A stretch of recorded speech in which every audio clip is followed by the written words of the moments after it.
जी दोस्तों, नमस्कार, good evening, अभिवादन आप सभी को। और आप देख सकते हैं हमारे साथ जुड़े हुए हैं हमेशा की तरह जुनैद भाई। और आज का सब्जेक्ट और आज के हीरो जुनैद भाई हैं, क्योंकि पूरी फिल्म का जो है जो जोड़ तोड़ है वो उन्होंने निकाल रखा सारे का सारा। तो मैं तो खाली साइड में खड़ा हुआ एक एंकर की तरह से ये एक्ट कर रहा हूँ। तो मित्रों, है क्या, आज हम बात करने जा रहे हैं, बल्कि सेलिब्रेट करने जा रहे हैं जो धुरंधर पार्ट 2 आया है उसका। मैं अगर आपको इससे पहले कि जुनैद भाई अपनी बात शुरू कर दें, और क्योंकि आज, अच्छा बाय द वे, मैं आपको पहले से ही बता दूं कि कहीं आपको जब कहीं ऐसा लगे कि जुनैद भाई अकेले स्क्रीन पे हैं, तो ये मत समझिएगा मैं चला गया हूं, मैं वही हूं। मैं सिर्फ उनको स्क्रीन पे, फुल स्क्रीन पे दे रहा हूँ, तो आप उसको अन्यथा मत लीजिएगा, ना ये समझिएगा मैं गायब हूं। तो अच्छा चलिए। तो मित्रों, है क्या फिल्म जो है, दरअसल अगर मैं 4 लाइन में आपको जल्दी से बता दूं कि हम बात कहां शुरू कर रहे हैं। देखिए, हीरो का जो असली नाम बताया जाता है वो है जसकीरत सिंह रागी। ये जनाब पारिवारिक जो इनकी त्रासदियां हैं, पिता की हत्या, बहन पर, बल्कि बहनों पर हमला, उसके बाद में फांसी की सजा मिलना, और फिर इंटेलिजेंस के लिए, ऑपरेशन के लिए रिक्रूटमेंट, और ये सब, नई पहचान मिलना हमजा अली मजारी के नाम से। फिर मिशन क्या है? मिशन है कराची, बल्कि यूं कहिए लियारी। लियारी जो कि कराची का पार्ट है जी। उसका जो अंडरवर्ल्ड है, दाऊद का नेटवर्क, आईएसआई की जो बैकिंग है वहां पर, बेसिकली जो आतंकवाद का सारा मशीन है वहां पे, उसके अंदर घुसकर उसको अंदर से तोड़ना। तो बेसिकली फिल्म उठती है कहां से? पार्ट 1 आप सब देख चुके हैं, रहमान डकैत मर चुका है, लियारी की गद्दी खाली है, और अब हमजा जो है वो अलग अलग गैंग्स को आपस में भिड़ाकर खुद को बेसिकली एक पावर ब्रोकर के रूप में एस्टेब्लिश कर रहा है। ठीक, ये है इस फिल्म की कहानी, जहां हम शुरू करते हैं। अरशद पप्पू है, उजैर बलोच, इस तरह के जो गैंगस्टर्स हैं, वो कराची पुलिस, पाकिस्तान की डीप स्टेट, इन सबको मैनिपुलेट करके वो दाऊद के इनर सर्कल तक पहुंचता है। इसमें और भी चीजें हैं, पॉलिटिक्स भी है, टेररिज्म भी है, यानी कि दाऊद, आईएसआई, इंडिया के खिलाफ बड़े बड़े जो हमले हैं उनकी बातें हैं, टेरर फंडिंग की बात है, फेक करेंसी। जुनेद भाई ने पहले पार्ट पे जब बात की थी तो बहुत डिटेल में आपको बताया था उसके बारे में, जब हमारे साथ संचिता जी भी जुड़ी थी, है ना।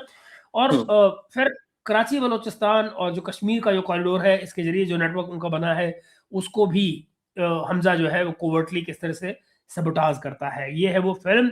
कई इसमें रियल इंस्पायर्ड कैरेक्टर्स भी हैं, रियल लाइफ से inspired Karachi cops, political patronage उनको जो मिलती है वो, 26/11 से जुड़ा हुआ मेजर, और भारतीय साइड से जो हैंडलर्स हैं उनकी मदद, नैरेटिव की, मतलब जो बदलेगा नैरेटिव है उसकी बातें, और नेशनल सिक्योरिटी थ्रिलर, ये सारा बनता है।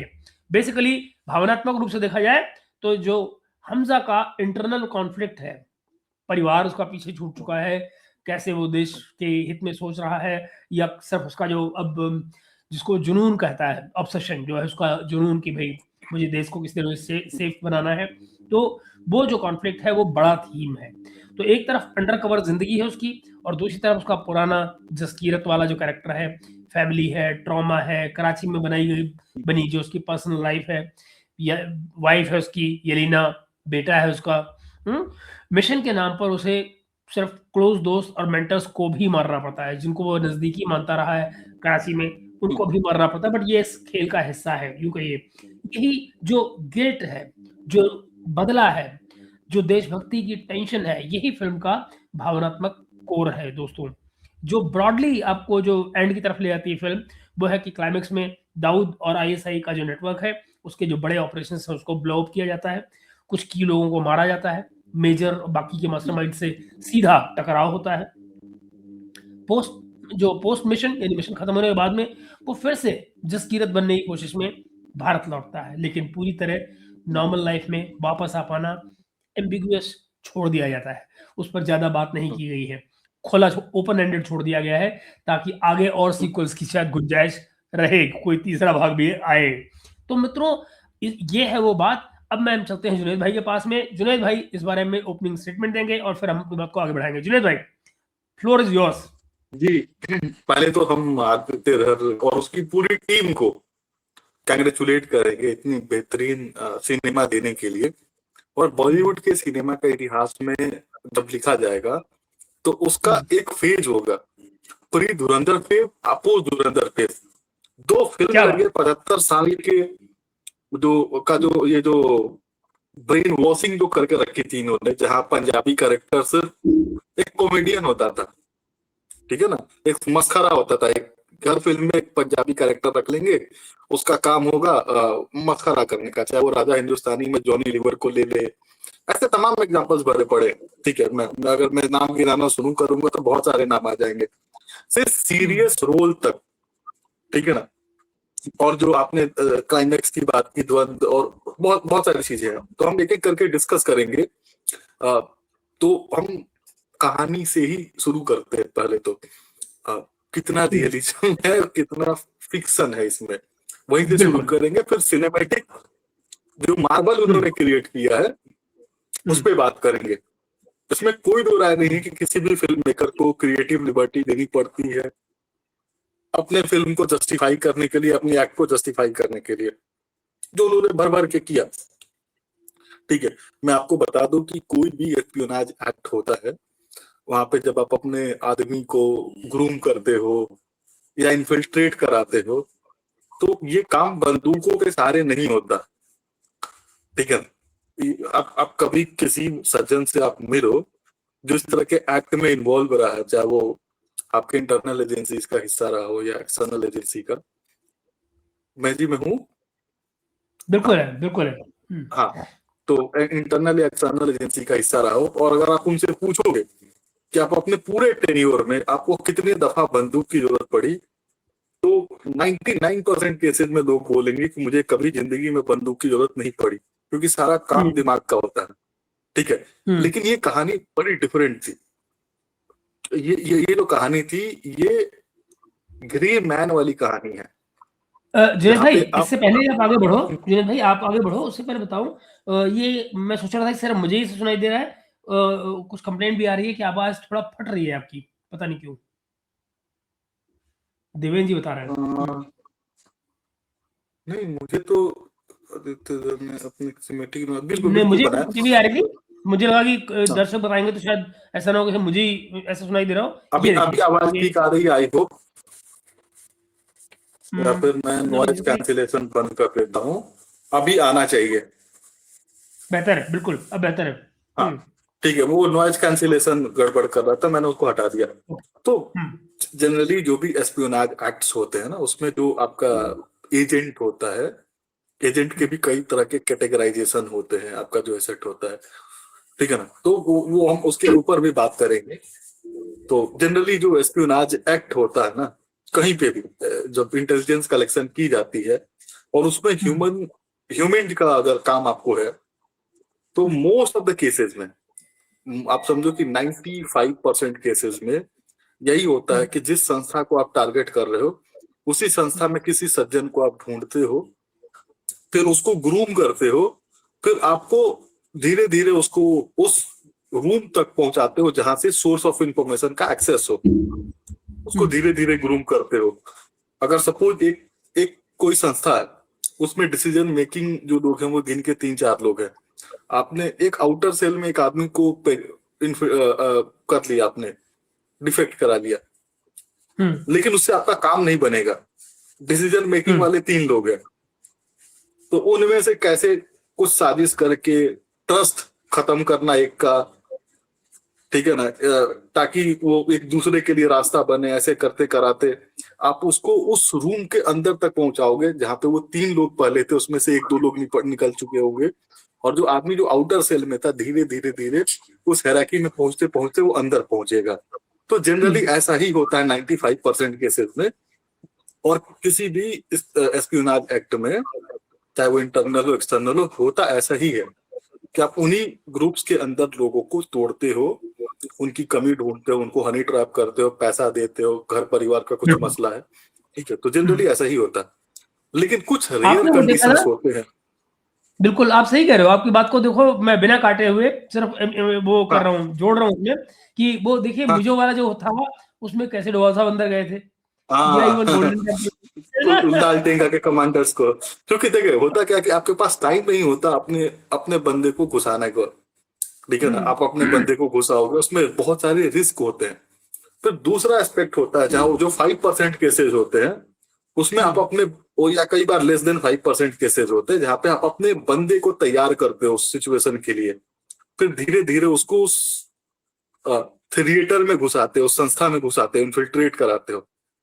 ठीक है, और ये बड़ा टाइम टेकिंग प्रोसेस होता है। और इसके साथ एक और प्रॉब्लम है कि ये आप ऐसे नहीं कर सकते। मैं भारतीय संस्थाओं के बारे में मैं बता रहा हूँ, जो मेरी जानकारी है हमारे सूत्रों के हवाले से, कि अगर आपको इंडिया में भी, अब्रॉड का तो भूल ही जाओ, इंडिया में भी अगर आपको किसी व्यक्ति को किसी संस्था के अंदर इन्फिल्ट्रेट कराना है किसी रैंडम XYZ के नाम से या नक्सली बना के, तो उसके लिए भी आपको राष्ट्रपति का परमिशन लगता है। ठीक है ना, वो परमिशन उसके नाम पे नहीं मिलता, उसके शैडो नाम पे मिलता, उसका थिएटर और बाकी चीजें डिफाइन नहीं होती।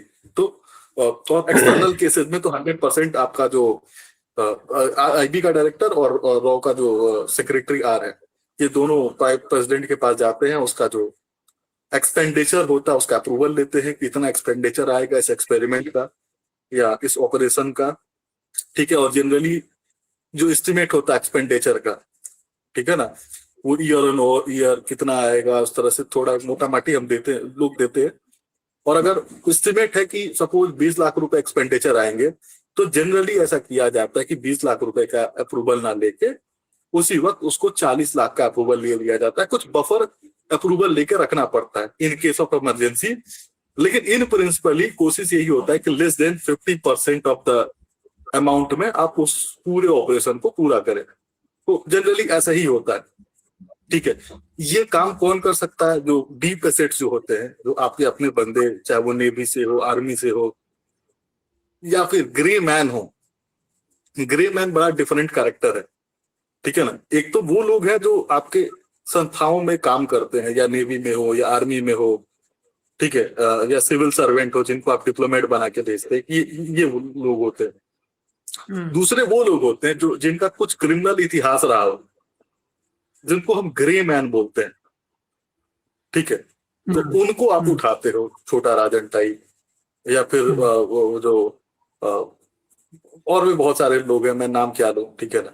तो इन लोगों को आप उठाते हो, उनको थोड़ी हेल्प करते हो, फिर इनको फिर घुसाते हो दूसरे देश में अपना काम कराने के लिए। इनको ग्रे मैन बोला जाता है। या कई बार ऐसे ग्रे मैन होता है, जैसे जी, जैसे हमजा की जो कहानी है वो ग्रे मैन की कहानी है। हमजा आपके संस्थानों से नहीं जुड़ा हुआ है उस टाइम, वो उसके ऊपर कोर्ट में केसेस चल रहे हैं, और उसको जेल से भगा के फिर उसको एज ए ग्रे मैन उनको ऑपरेशन के लिए भेजते हो। ठीक है, तो ये मोटा माटी कहानी है। तो ये ऑपरेशनल एक्यूरेसी है। ठीक है, कहानी में अगर फैक्ट के हिसाब से जाए तो बहुत सारे फ्लॉज हैं। ठीक है, लेकिन आप सारे मिरेकल्स एक साथ नहीं कर सकते। जिसमें 5% का प्राइम एग्जांपल एंटेनियम माइनो नहीं, वो थोड़ा सा डिफरेंट किस्म का एग्जांपल है। ठीक है, वो हनी ट्रैपिंग वाले भाई, एक खास किस्म का आपने जो ग्रे वाली बात की ना, उसमें एक ग्रे में एक बढ़िया एग्जांपल और भी है, और जो क्रिमिनल बैकग्राउंड से हटके है, रविंद्र कौशिक जैसा। हाँ, वो भी ग्रे में ही है। रविंद्र कौशिक ग्रे मैन नहीं था, वो ग्रे मैन नहीं था। मैं इसलिए कह रहा हूँ, मैं इसलिए उसको ग्रे कह रहा हूँ क्योंकि उसका न तो इंटेलिजेंस से कोई लेने देना। देखिए, एक आदमी आर्टिस्ट हो, थिएटर का आदमी हो, आप जरा सोचिए उसकी बैकग्राउंड कहां से आती है।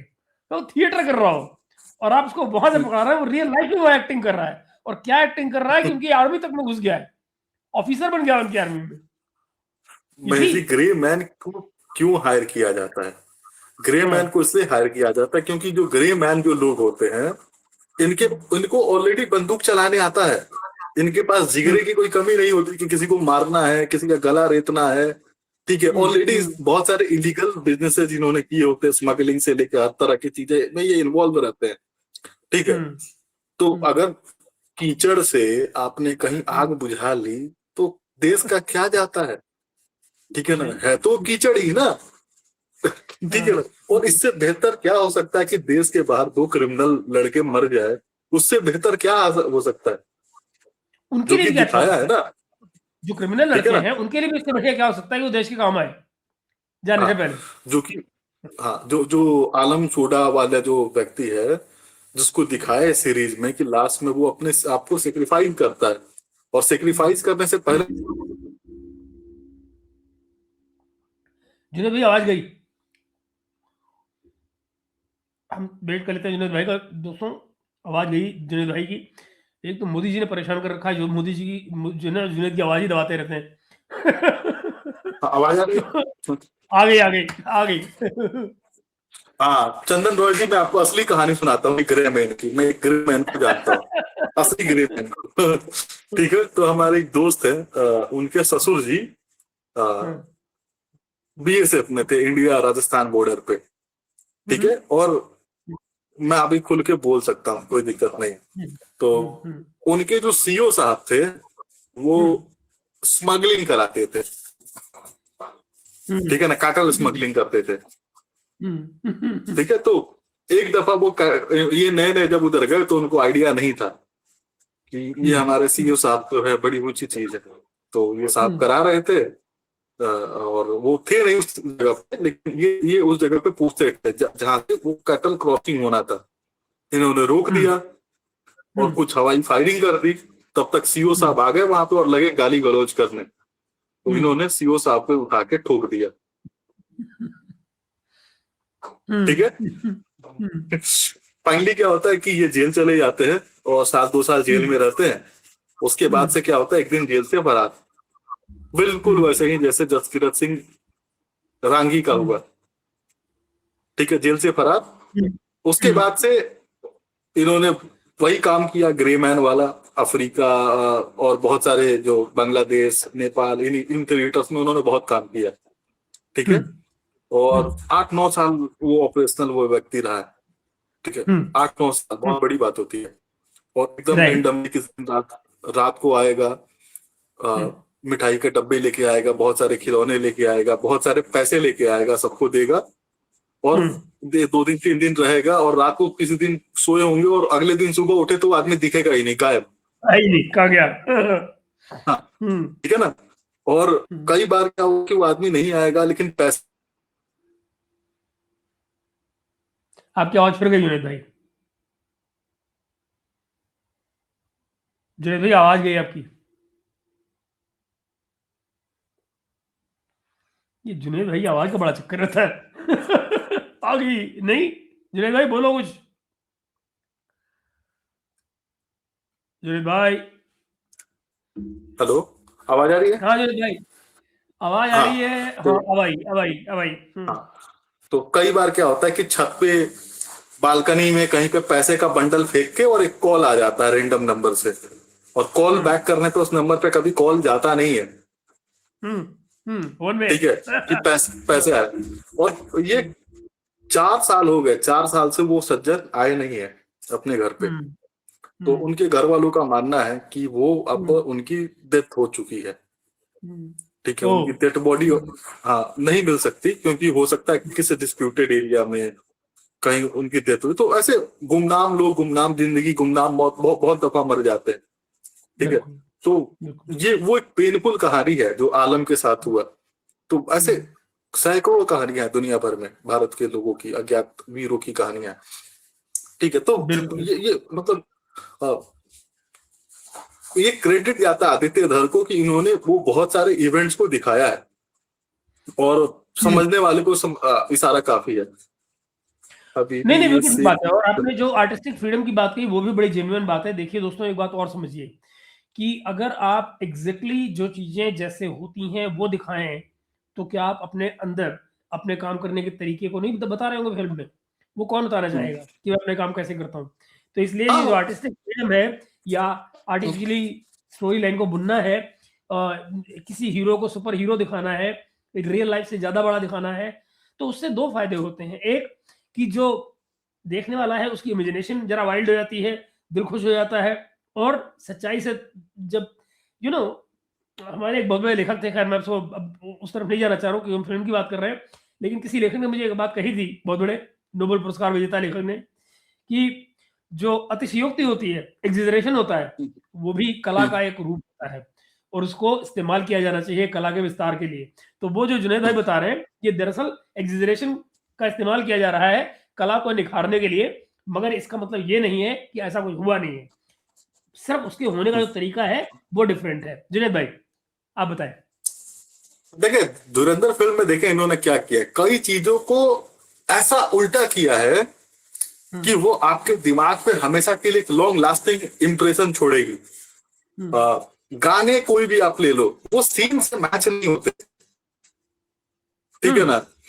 हवा हवा वो गाना बजता है और ऊपर से व्हाइट बैकग्राउंड है, ठीक है ना, व्हाइट बैकग्राउंड है, और वहां पे क्या हो रहा है, गोलीबारी चल रही है, गोलीबारी चल रही संजय है, दत्त, इसमें भी हुआ है। हाँ, ठीक है ना। रोमांटिक गाना बज तो रहा है, ये आप गोलीबारी सोचे, चल रही है। हाँ, मतलब कितना बड़ा विरोधाभास है, रंबा हो गाना बज रहा है और वहां पे गोलीबारी हो रही है,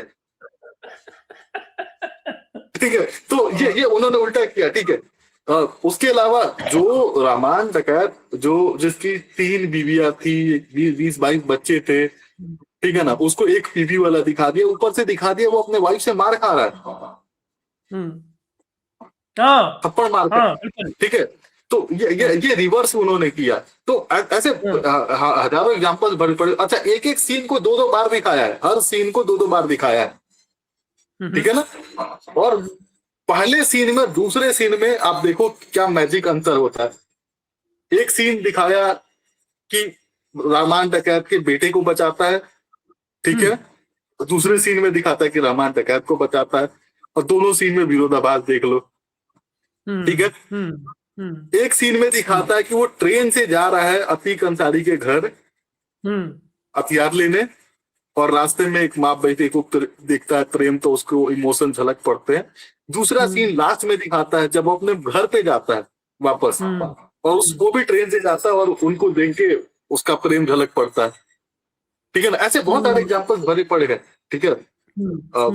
अगर कोई रिलेट करना चाहे तो एक एक सीन को 2-2 बार। अच्छा, एक और इंटरेस्टिंग कंपैरिजन है जो डायरेक्टर्स के बारे में कहा जाता है ना, कि good directors copy it and great director still it, ठीक है ना। तो इसमें बहुत सारे फिल्मों की सिमिलैरिटी है। मूवी स्टार्टिंग आया उसमें पहुंच गया। तो आपने सत्या फिल्म देखी हो, तो सत्या फिल्म की जो बेसिक स्टोरी है ना, वो काफी हद तक सिमिलर है धुरंधर से। धुरंधर भी किसी शहर से आया होता है, सत्या भी किसी शहर से आया होता है, बीकू मात्रे गैंग का जो गैंग ज्वाइन करता है, वो रहमान डकैत का गैंग ज्वाइन करता है, ठीक है ना। उसमें भी एक महाराष्ट्र का पॉलिटिशियन होता है, इधर कराची का पॉलिटिशियन होता है, ठीक है। तो ऐसे अगर आप पैरेलल ड्रॉ करोगे तो वो एक बेसिक स्टोरी वहां से उठाया उन्होंने, फिर उसको अपना सिनेमेटिक टच दिया, ठीक है। तो हाँ, और ये इस बात का क्रेडिट इनको मिलना चाहिए कि ऐसे बहुत सारी चीजें उन्होंने की जो कि बॉलीवुड का कोई भी डायरेक्टर प्रोड्यूसर, मुझे नहीं लगता कि आने वाले 10 साल में उतना उस तरह के सीन को रिक्रिएट करने की हिम्मत करेगा, जो डायलॉग स्पेशली जो लिखेगा।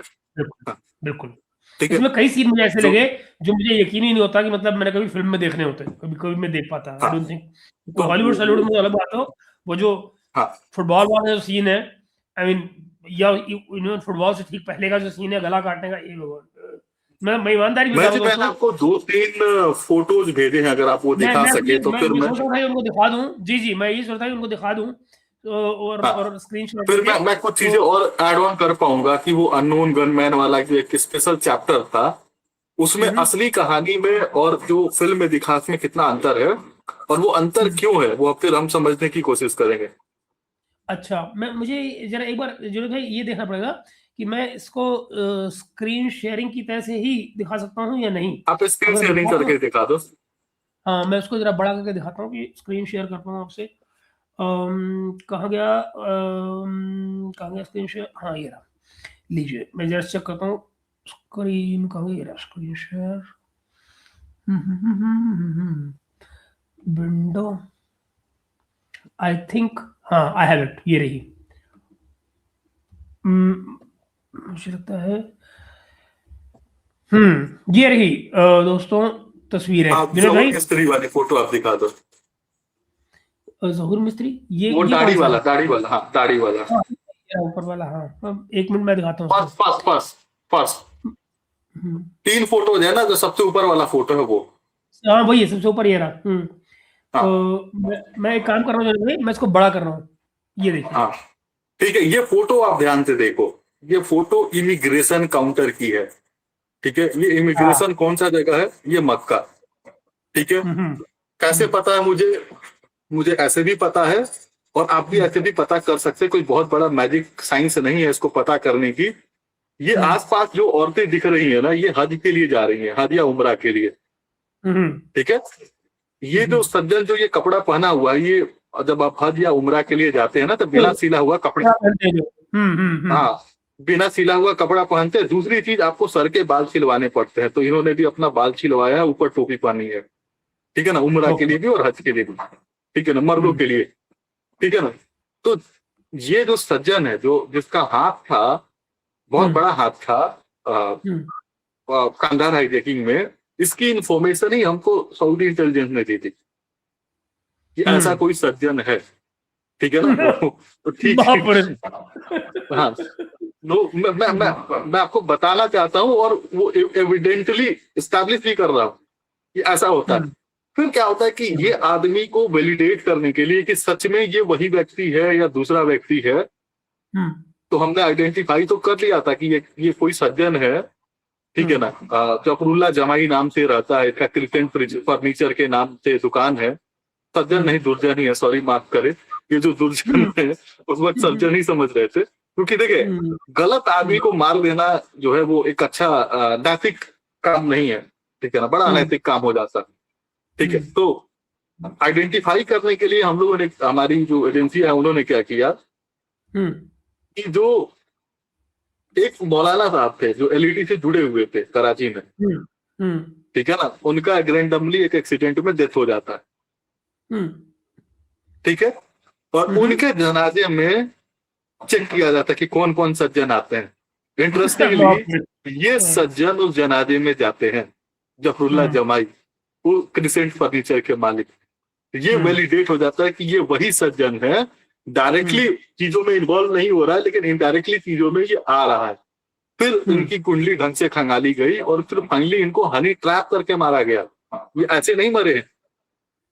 ठीक है ना, तो वो फिल्म में उसको दिखा दिया। उसके अलावा जो खनानी जो कहानी दिखाई है कि खनानी को जसकीरत ने मारा, उर्फ हमजा ने मारा, वो हमजा ने नहीं मारा, वो दाऊद ग्रुप ने ही उसको छत से फेंक दिया था। उसी के कंस्ट्रक्शन प्रोजेक्ट से छत से फेंका था, दाऊद ग्रुप ने ही फेंका था। ठीक है ना, और फेंका किसने था वो भी मैं नाम बता देता हूँ। उस सज्जन का नाम जाबिर मोतीवाला है। ठीक है, बहुत मुझे नहीं पता कि कितने लोगों को मालूम है। ठीक है, अच्छा, जाबिर वो व्यक्ति, हाँ, जाबिर वो व्यक्ति है, और जाबिर और यासिर दो व्यक्ति है दाऊद के, जो कि ड्रग एंड नारकोटिक्स के बिजनेस में भी है, और दाऊद के जो फंड है वो मैनेज करते हैं। ठीक है, तो जो फिल्म में वो जो ड्रग एंड नारकोटिक्स का दिखाया है ना, कि वो रिंडा करके है, वो जो आता है तो उसको लेने के लिए खनानी जाता, तो खनानी का ये काम नहीं था कि वो, खनानी दाऊद के साथ काम करता था, दाऊद के लिए नहीं काम करता था। ठीक है, तो ये बहुत सारे चीजें हैं, लेकिन जब आप फिल्म लेते हैं, दिखाते हैं, तो ये इतनी छोटी चीजें मायने नहीं रखती। अल्टीमेटली आपको कहानी है। ठीक है, ये सज्जन देखे और आप एस्टिमेट करें कि कौन सज्जन बैठे हुए हैं किसके बगल में, और उनके बगल में जो बैठे हुए इंडिया साइड से वो कौन है। और जो मैं नहीं कहना चाहता, अगर आप समझ गए तो ताली बजा देना। क्योंकि ईद के दिन किसी ने ईद मुबारक किया है एलईडी के एक सज्जन को, तो जो ईद मुबारक वो किया, इसलिए क्योंकि अब देखिए, रिजवान तो अभी भी उधर ही है ना, और जो क्या नाम है, जो ससुर जी हैं, क्या नाम है उनका, जमाली, हमजा के ससुर, हाँ, जमाली, हमजा के, हाँ, नहीं, ससुर जी जो उनके हैं, क्या नाम था, जमाली था, जमाली नाम है ना। जमा, तो वो भी तो उधर ही है ना अभी भी, कहानी के हिसाब से। तो बिल्कुल, अभी कार्यक्रम चलता रहेगा, ईद मुबारक होती रहेगी। अच्छा, इसका तीसरा तस्वीर भी आपको दिखाना था, ये वाला। इसके अगले पिक्चर में ही तो यही है, ये उनकी बेटियां हैं दोनों, दिखाया जिनको कि हमजा से प्यार हो गया। नहीं, ऐसा कुछ नहीं है। ये दोनों आपको यलीना लगती है कहीं से, ये 3 यलीना खा के बैठी है। ठीक है, सही, तो अच्छा, बहुत सारे लोगों ने पीक डिटेलिंग की बात की, हम्म। मैं पार्ट 3 की एक कहानी आपको दिखा देता हूँ, ठीक है? अच्छा। फिर हम आगे चलते हैं। हम्म, और कई कुछ बात है जो की जा सकती है, ये एक हम्म, अपॉर्चुनिटी है जो हम्म, फेल्यूर से उनके ऊपर बात करें जो हमारी एजेंसी ओके। से हुए हैं। हम्म, एक और फोटो मैंने भेजा जो धुरंधर ओके। 3 से रिलेटेड है। अच्छा। ओए होए जुनेद भाई, क्या कर रहे हो भाई? तुम मरवाओगे देश को। हम्म। ओके। चलिए मित्रों, मैं एक बार आपको खतरनाक किस्म की तस्वीरें दिखाता हूँ। जुनेद भाई कैसी कैसी शरारतें कर रहे हैं विदेश में रहते हुए, देश का नाम बदनाम कर रहे हैं। ओह, संस्कारी बच्चों, ऐसे काम ना करें। ओके, ये देखिए मित्रों, ये देखो जुनेद भाई क्या कर रहे हैं। हम इनको शरीफ समझते थे। नहीं नहीं सर, ये हम क्या कर रहा है, देखिए ये पीक डिटेल ऑफ ये पीक डिटेल ऑफ आदित्य धर। हमजा जो है धुरंधर 3 में अब चाइना गया है और वहां पे फिर यलीना ढूंढ रहा है। तो ये कहानी हाँ। है, ठीक है? ये देखो ओके। हमजा का अटायर है, वो तो एआई से फेस मैंने बदल दिया, वो अलग कहानी है। तो ओके। कृपया इसको अन्यथा ना ले, ठीक है? तो ये पीक डिटेल ऑफ आदित्य धर आजकल चल रहा है ना, हर चीज में पीक डिटेल लोग करके कंपेयर कर रहे हैं आदित्य धर को। अच्छा। तो ये पीक डिटेल है। ठीक है, ओके। कृपया इसको अन्यथा ना ले। हाँ, तो ये अब हम आगे बात कर सकते हैं अपनी कहानी के ऊपर। तो बिल्कुल बिल्कुल, मैं इसकी स्क्रीन जरा हटा देता हूँ। बिल्कुल, स्टॉप स्क्रीन। चलिए चलिए जुनेद भाई, अब आप शरीफ आदमी की तरह से बात करिए। गंदी गंदी बातें करते हो, अडल्ट बातें। तो कहानी हमने मोटा माटी डिस्कस कर ली। जो हमारी बिल्कुल। एक एक्सटर्नल एजेंसी थी, सबको पता है। तो उसकी जुनेद एक भाई, कैपेबिलिटी। हाँ। हाँ मुझे फिर बताओ, ये बताओ जो शुरुआती सीन है इस वाली मूवी में, जहाँ पे वो मेजर की जो टीम है वो एसपी के साथ खड़ा हुआ है और बता रहा है कि वो सिख दुकानदार है, वो जिसको, जो अपने मिस्त्री की बात की। ब्लास्फेमी करते हैं। हाँ, कि वो ब्लास्फेमी के उसमें फंसा दिया उसने उसको, और कैसे प्रॉपर्टी उसकी जबरदस्ती ले रहे हैं, जो कि बड़ा कॉमन है दोस्तों।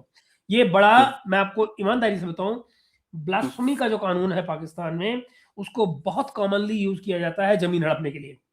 बहुत कॉमनली, कोई भी हो, अगर वो जरा भी, आप शिया हैं, आप अहमदी हैं, कहीं कुछ है, आप मारे गए। आप पर अगर कोई सुन्नी वर्ग का आदमी या कोई इन्फ्लुएंशियल आदमी मांग रहा है आपसे आपकी जमीन, औने पौने दाएं बाएं किसी दाम, और आपने नहीं दी, तो आप यकीन मानिए आपको उससे वो जमीन कभी भी ले ली जाएगी, यही ब्लास्फेमी का आरोप लगा के। जब आप ही नहीं रहेंगे तो जमीन आपकी अपने आप खत्म होगी ना, फिर बाद में किसने देखी जमीन, कौन सी जमीन, कैसी जमीन।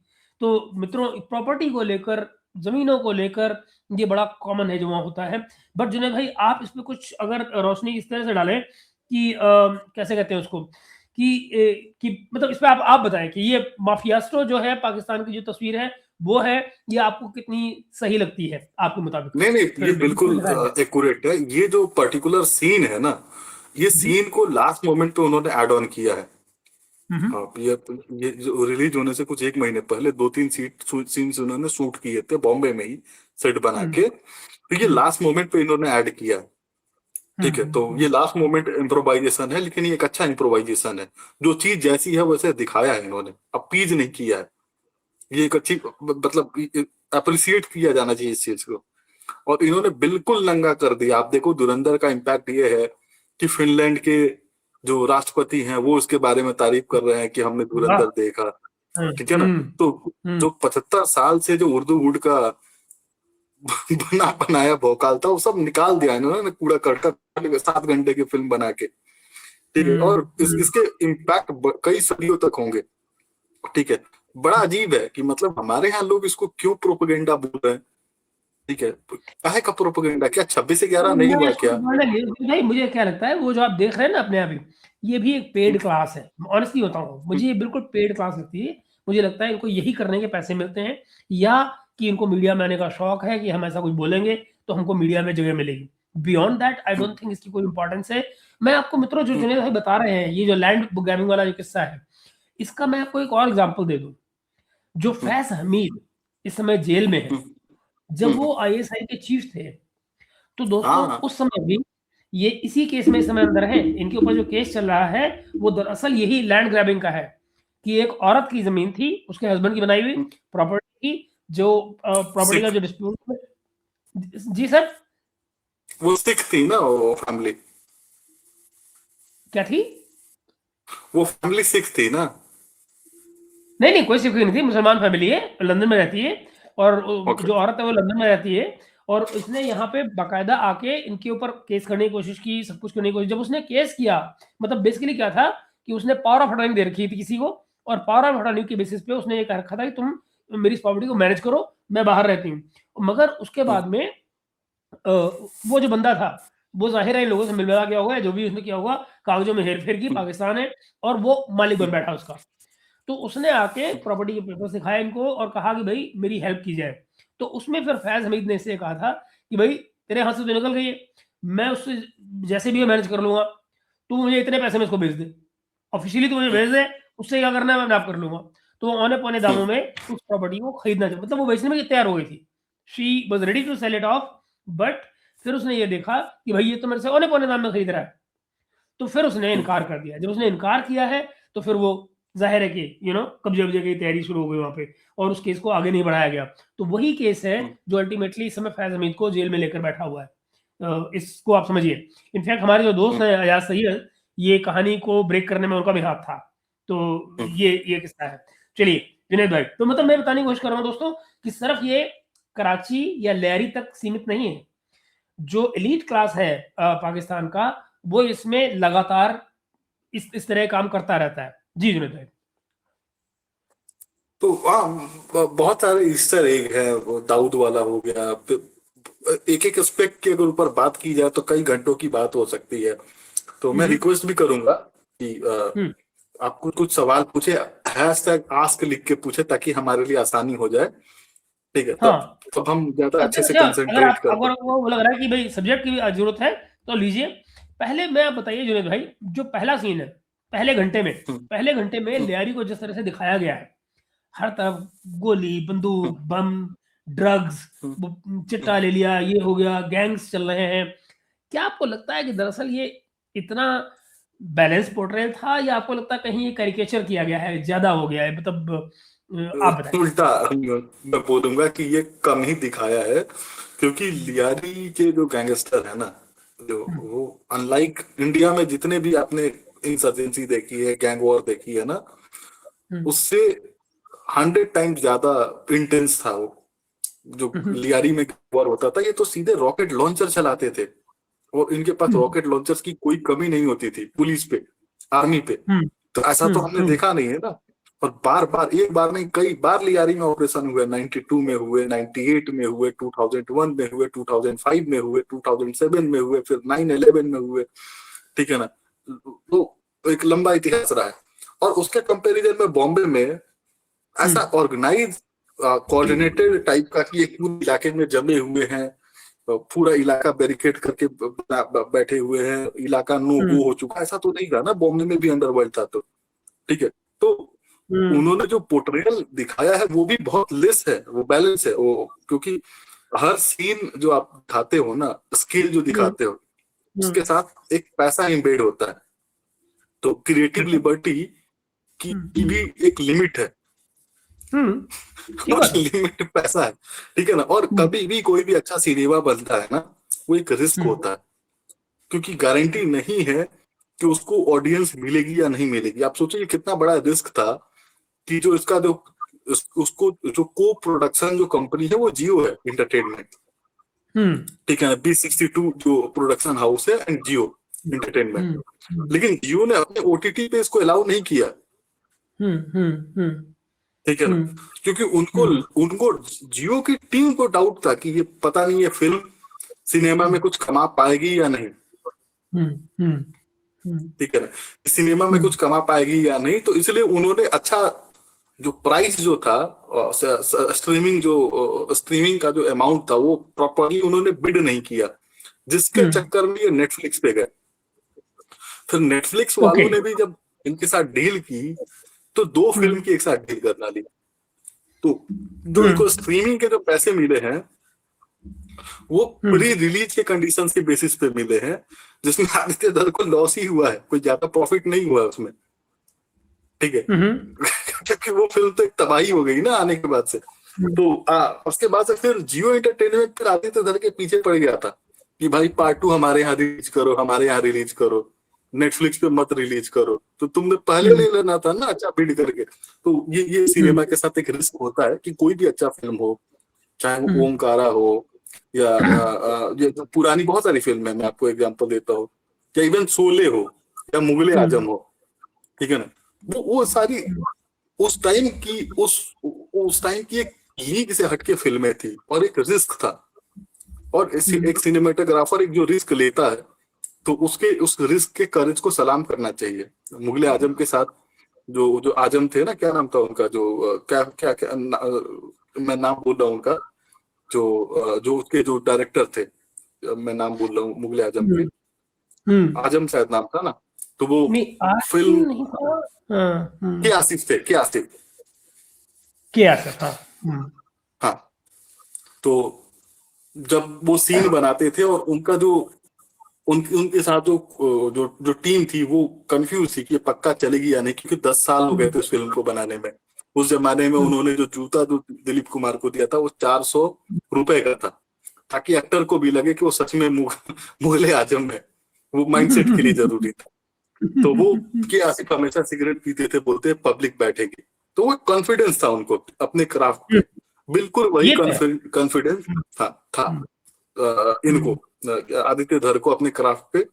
और जो सिनेमा फिल्म शूटिंग के टाइम की जो बहुत सारी कहानियां हैं कि जो एक्टर है वो कई बार बोला है कि मुझे मेरा अपना सीन देखना है, तो कई लोगों को वो डांट देते थे कि तुम अपना काम करो, ये मेरा काम है, ठीक है ना। और कई बार जो कुछ लोगों को आदत होती है ना अपने सीन में इम्प्रोवाइजेशन करने की, और एक्टर बड़ा हो तो बार बार इम्प्रोवाइज करता है, तो इन्होंने स्ट्रिक्ट नो करके रखा था कि भैया हमारे को कोई इम्प्रोवाइजेशन नहीं चाहिए, हमने कई चीजें तय करके रखी हैं, ठीक है। आपको एक डायलॉग जो समझ में आ रहा है उसके मीनिंग बहुत सारे हैं, जैसे स्पेशल 26 आप लोगों ने बहुत सारे लोगों ने देखी होगी, जो नकली सीबीआई बन के वो लोग रेड करते हैं, हो सकता है बहुत सारे लोगों ने देखी है। तो उसमें जो पहला सीन है जिसमें मनोज वाजपेयी कनॉट प्लेस पे कुछ लोगों को पकड़ के ले जाते हैं, वहां पे जो क्या नाम है, जो पुलिस का जो रोल करते हैं, क्या नाम है, जिमी शेरगिल और उनके साथ एक महिला कांस्टेबल है, वो एक उनका एक डायलॉग है कि असली काम तो ये कर रहे हैं हम, तो बस उसके बाद वो डायलॉग वहीं पे खत्म है। लेकिन जैसे फिल्म खत्म होती है तब शुरू से मायने उस डायलॉग के बदल जाते हैं, शुरू से लेकर आखिर तक वो डायलॉग के मायने बदल जाते। ये मैजिक धुरंधर ने किया है कि जो वो जो नेताजी जो थे दिया जी के, उनको लेके जो उनके डायलॉग के उनके शब्दों के मायने वो शुरू से आखिर तक बदल गए, ठीक है। और मुझे आइडिया है ऐसे बहुत सारे लोग हैं कराची में भी और इधर पाकिस्तान में जो भेजे तो नहीं गए, लेकिन हमारी एजेंसी ने उनको रेज किया, और टाइम टू टाइम कुछ ना कुछ काम आ ही जाते हैं। नाम लेने की जरूरत नहीं है, ठीक है, और शायद मुझे पता भी ना हो, ये भी हो सकता है, ठीक है। कुछ का आइडिया है लेकिन मुझे ज्यादातर लोगों का पता नहीं है। और अल्ताफ हुसैन का तो ये वेल नोन फैक्ट है, पता है ना कि वो उनके ऊपर एक लिमिट से ज्यादा थोड़ा सा सपोर्ट था हमारी एजेंसियों का, ठीक है ना। और उनके बारे में यहाँ तक सो मच सो कहा जाता है कि अगर उनको टाइमली टिप नहीं मिली होती कि इनको मारने की साजिश हो रही है तो मार दिए होते, बिल्कुल, तो वो हज के बहाने नहीं निकलते, और हज के बहाने नहीं निकलते तो वो कभी निकल नहीं पाते, ठीक है ना। तो ऐसे बड़ी अजीब बात पता क्या है, ये बड़ी अजीब बात है कि मैं पाकिस्तान में ऐसे कई केस देखे हैं। मैं ईमानदारी से बताऊं तो मैं ये नहीं जानता, बहुत पॉसिबल है कि आप जो कह रहे हैं, जो इनको अता भाई को निकलने वाली बात जो है वो बहुत पॉसिबल है कि हमारी एजेंसी ने बताई हो, लेकिन मैं ऐसे कई और केसेस जानता हूँ। फॉर एग्जांपल जैसे आरिफ जमाल वाला जो केस है, तो आरिफ जमाल को भी अंदर से खबर आई थी, मतलब आईएसआई के लोगों ने उनको खबर कर दी थी कि आप निकलो और वरना 48 घंटे के बाद आपका तिया पाचा हो जाएगा। और मजे की बात क्या है कि उसकी खबर भी की बात लीक हो गई है और बंदा निकल रहा है, वो भी आईएसआई को पता लग गई। यानी दुबई एयरपोर्ट पर उनको बंदे मिले इन्होंने पहचाना है कि ये बंदे मेरे पीछे आ रहे हैं, इन्होंने उनको कहा आरिफ जमाल की बात कर रहे हैं या वो राणा बनर्जी की बात कर रहे हैं? ना कौन है राणा बनर्जी, कैसी बात है। राणा बनर्जी कौन नहीं, नहीं मैं तो छोड़ो यार, मूड मत खराब करो। तो वो आरिफ जमाल को उन्होंने एयरपोर्ट पे बाकायदा मिले वो लोग। आरिफ ने उनसे कहा, उन्होंने कहा मियाँ तुम्हारी वजह से मुल्क छोड़ के जा रहा हूँ, सालों तुमको नहीं छोड़ूंगा मैं। तो वो आरिफ भाई का तमाम जो राइटिंग है वो उनके खिलाफ ही गया। उसके बाद में वो एलईडी की पूरी हिस्ट्री लिखी उन्होंने, जो हम लोगों ने पब्लिश की थी यहाँ। तो इनफैक्ट आप जो जिनकी बात कर रहे हैं राणा साहब की, उन्होंने कमेंट्री की उस किताब पे, और बड़ी जबरदस्त कमेंट्री की है उन्होंने, उसमें बाकायदा बात की है बहुत अच्छी। तो वो जानते हैं किसी को, राणा बनर्जी साहब ने। एनीवे चलिए मित्रों, तो ओके, तो जुनैद भाई ईश्वर ये बताएं कि ये तो हमने बात कर ली कि भाई कैरिकेचर वाला हिसाब किताब लगता है वहां पे।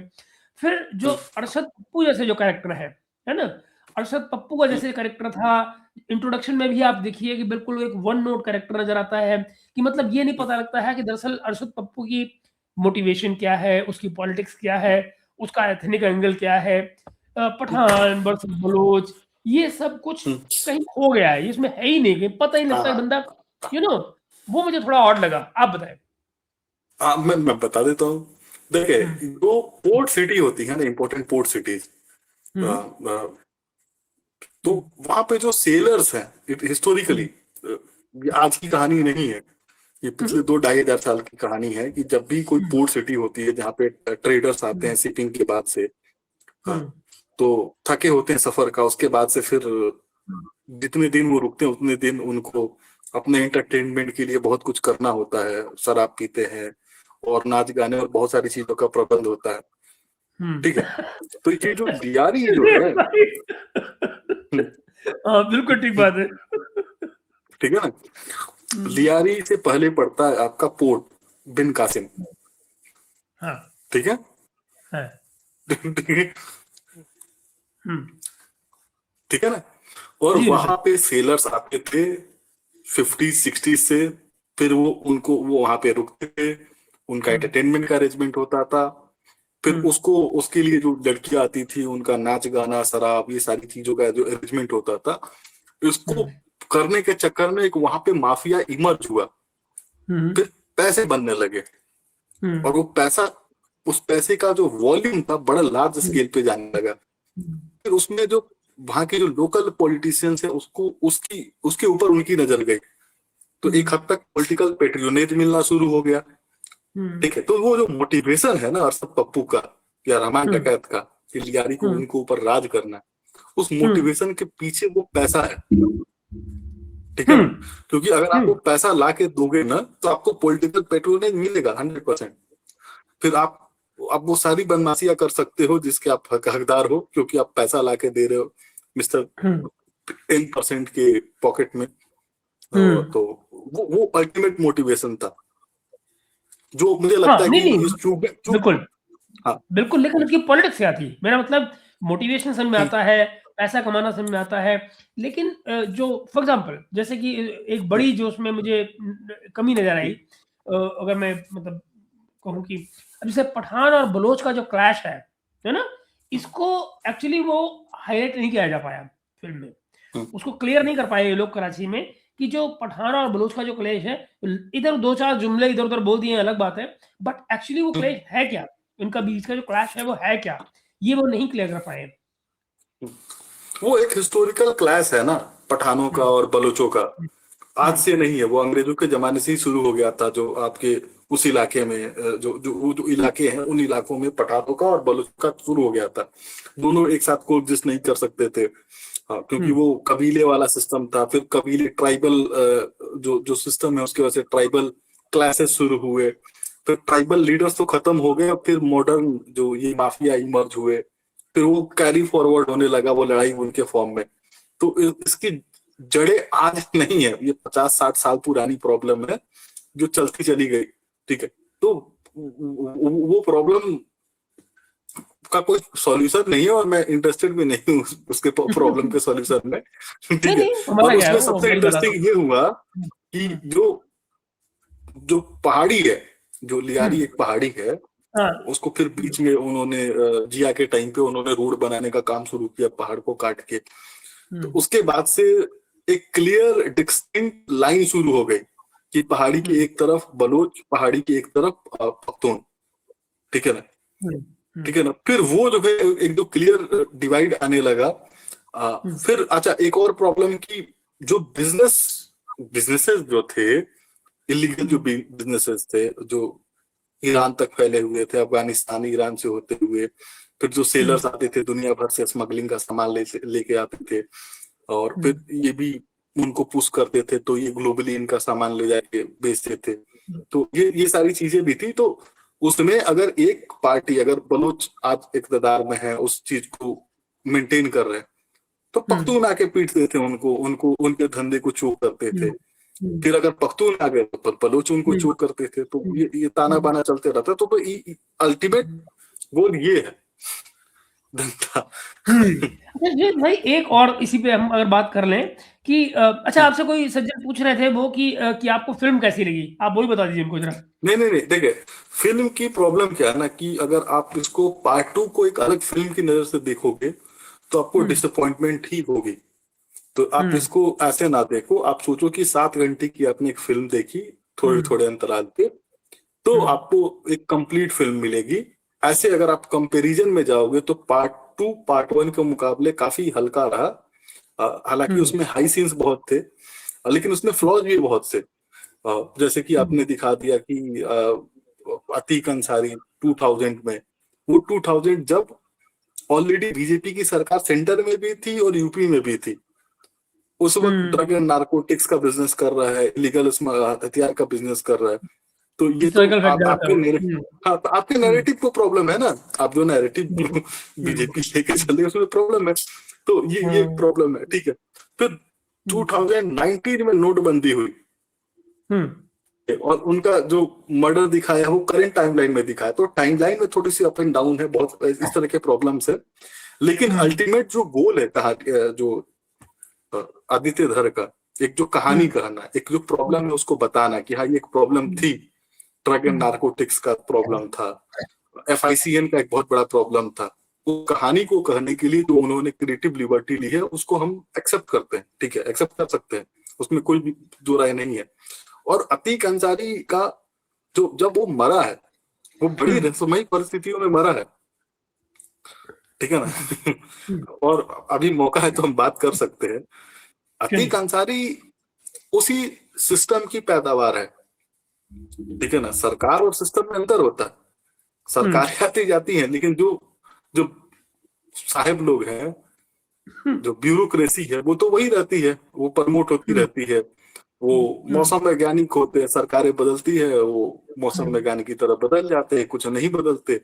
जिनके हिस्टोरिकल बैगेज ज्यादा होते हैं वो इधर उधर हो जाते हैं, कुछ कहीं इधर उधर ट्रांसफर हो जाते हैं, कहीं को नीचे से निकाल के ऊपर ला दिया जाता है, लेकिन वो सिस्टम से निकलते नहीं है, वो सिस्टम में ही होते हैं, ठीक है। तो अतीक ने जो भी उत्पात मचाया 20-25 सालों में, वो उसी सिस्टम के कोलिब्रेशन के साथ ही तो मचाया ना, ठीक है ना। और लास्ट मोमेंट पे उसने क्या बोला कि हाँ मैं पाकिस्तान से हथियार लेता था, वो जब वो तोते की तरह समूह खोलने लगा तो उस सिस्टम को खतरा महसूस हुआ ना, ठीक है, ठीक है। तो ये मैं उस थ्योरी को मानता ही नहीं कि वो उसने मार दिया, इस गैंगस्टर ने मार दिया, सब बेकार की बातें हैं। उसको सिस्टम ने ही खत्म किया, क्योंकि सिस्टम खुद खतरे में आ गया था उसके मुंह खोलने की वजह से, क्योंकि अब वो ऐसे टाइम पे था कि अब उसके पास कुछ बचा नहीं था। तो सोचा कि जब मैं बर्बाद हो ही रहा हूं तो अकेले मैं ही क्यों बर्बाद हूं, तो बड़ा सबको जेन्युइन बर्बाद भी है करके। बिल्कुल। तो वो हमारे लिए ज्यादा अच्छा था, वो सिचुएशन हमारे काम का था, वो उस वक्त जिंदा रहना। उस पहले मरता तो हमारे लिए ज्यादा अच्छा था, क्योंकि उसके क्राइम उस वक्त ज्यादा थे।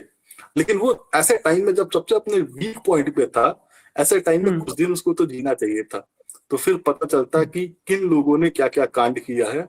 अभी तो सबके पाप धुल गए, अब तो सबके पाप धुल गए।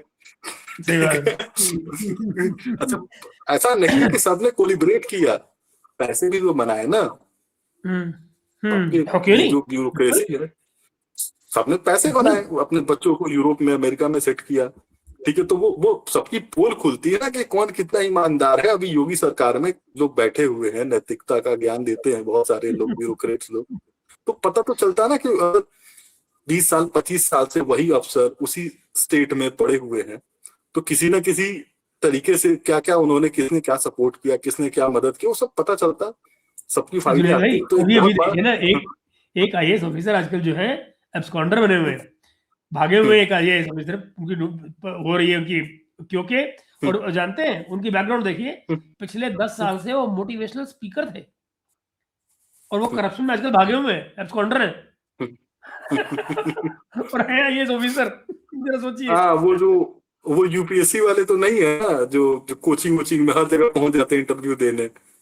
पूछिए मत, मैं क्यों नाम लेके बिना में, कोई नहीं, ठीक चीजें है, मैं समझ गया। होती है, तो हाँ, सब ड्यूटीज होती है तो क्या किया जाए। मगर मित्रों, मैं आपको जो है ना, जो बात एक और पूछना चाह रहा था, वो जो पर्टिकुलर सीन है जहां पर एसपी जो है उन बलोच बच्चों को कत्ल करता है, असॉल्ट राइफल उसने हाथ में ले रखी है।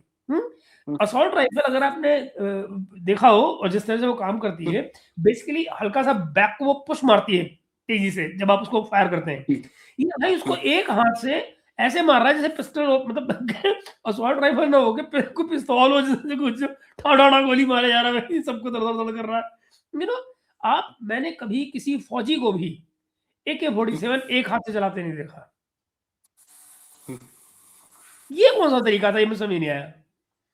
तो ये थोड़ा सा थोड़ा सा, कूल लगता है ना।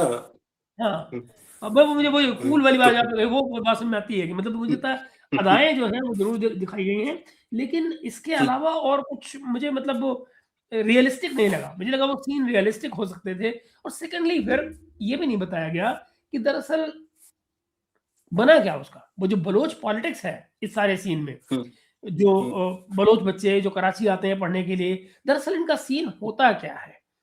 वो जो मैं चाहिए तो रहमान, वेल नोन ये फैक्ट जो था लड़का ना था ये। जिसको आखिर में मारा हाँ, है, ये लड़का तो वही था ना जिस जो इनकी गन सब मैन्युफैक्चरिंग का काम करता था बलूचिस्तान में। वो दाढ़ी वाला जो आदमी था हाँ, जिसके साथ वो गाना बना है, जब वो हाँ। रहमान बलूच को जिंदा देखा था पार्ट 1 में। तो ये उसका बेटे था, उसी फर्स्ट पार्ट में भी दिखा दिया था कि इसको एडमिशन उन्होंने करा दिया है थोड़ा इसने। सा नवाब अकबर बुख्ती का अपीयरेंस लेने की कोशिश की है, जो बलोच जो लीडर ट्राइब वॉरलॉर्ड को दिखाया है। कोशिश की है लॉर्ड थोड़ा दिखाया। सा, 100% मैच नहीं किया उन्होंने, मूंछ का स्टाइल वैसा बिल्कुल नहीं किया। मेंटेन नहीं किया। बट गुरु अतीक अंसारी को देखकर मैं हैरान हो गया भाई, बड़ा मैच किया उसने। वो महेश तो जी, मैं गजब तो मैच नवाज किया। शरीफ को देख के हैरान हो गया कि ये नवाज शरीफ हाँ। सच में इधर एक्टिंग करने तो नहीं आ गया। ओके। वैसे भी आजकल खाली रह रहा है, उसके पॉलिटिक्स में कोई काम है नहीं, तो मुझे लगा कि चलो एक दो सीन कर लेते, एक दो सीन ही तो थे हाँ, उसके। क्यों नहीं? हाँ, इसी बहाने पीआर हो जाएगा अपना। मैं से जो आपने इंटरेस्टिंग फैक्ट उठाया जो बच्चों को हुँ, मारने वाला, तो हाँ, ये तो कोई ढकी छुपी बात नहीं है ना। राव अनवर जो थे, जिन्होंने नकीबुल्लाह मसूद को मारा था, बिल्कुल, ठीक है बिल्कुल। ना, जो एक मॉडल था बेचारा, वो क्या करता था, 400 टिकटॉक पे मर्डर, वीडियोस उसके डालता नाम था। पर 400 मर्डर है गुरु, 400 पता नहीं 600 हाँ, मर्डर है उसके नाम पर।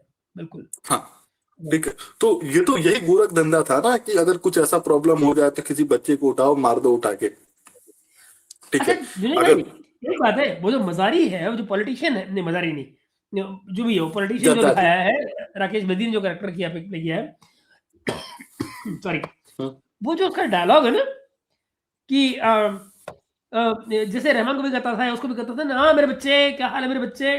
आपको याद है? हम्म, ज़रदारी का डायलॉग जो उसने इसी के लिए बोला था, ये जो अपना रावण वार था, वो तो मेरा बच्चा है, हाँ। याद है?